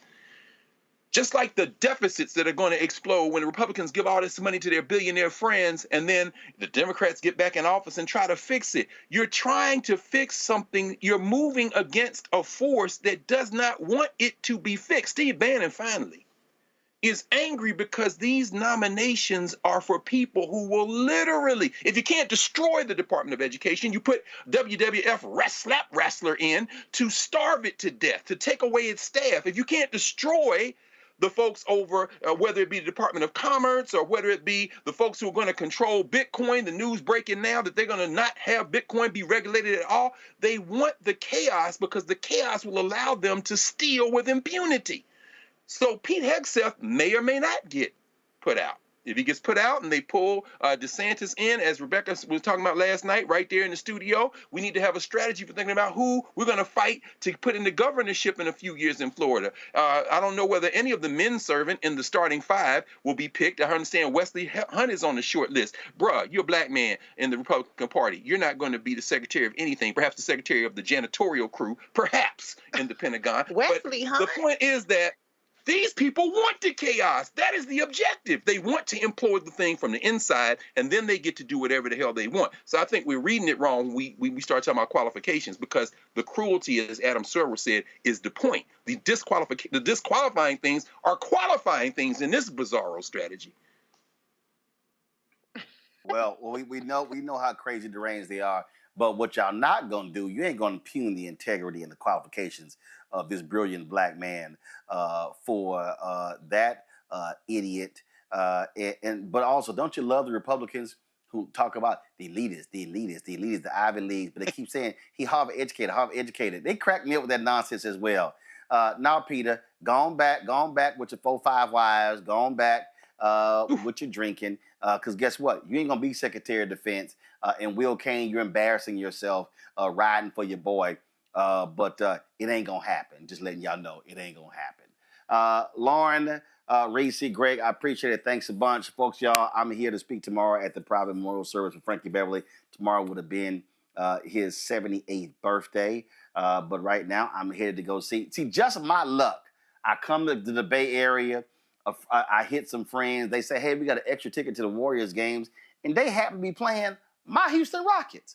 So that's just perfect. So I'm about to head on out. I'm going to say hey to Steph Curry and my H-Town folks. Folks, we appreciate y'all watching the show.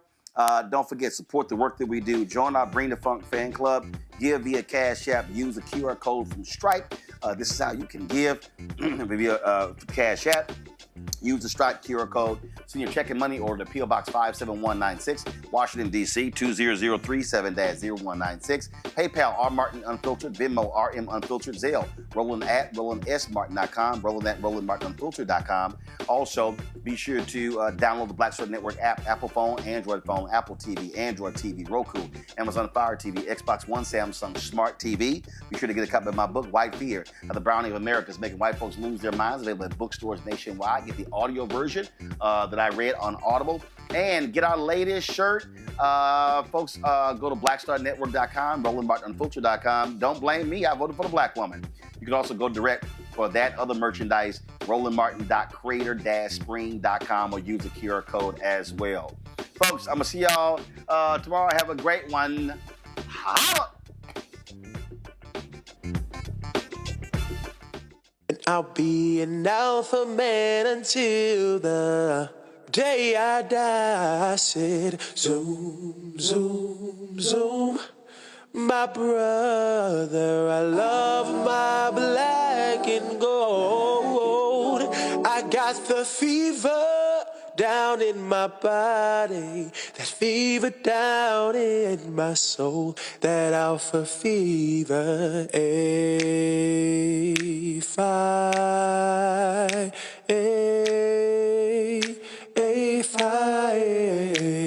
All of my soul, it belongs to A5. I love my A5. I love my A5. I love my A5. A5. I love my A5. I love my A5. I love my A5. A5. Zoom, zoom, my brother. I love my black and gold. I got the fever down in my body.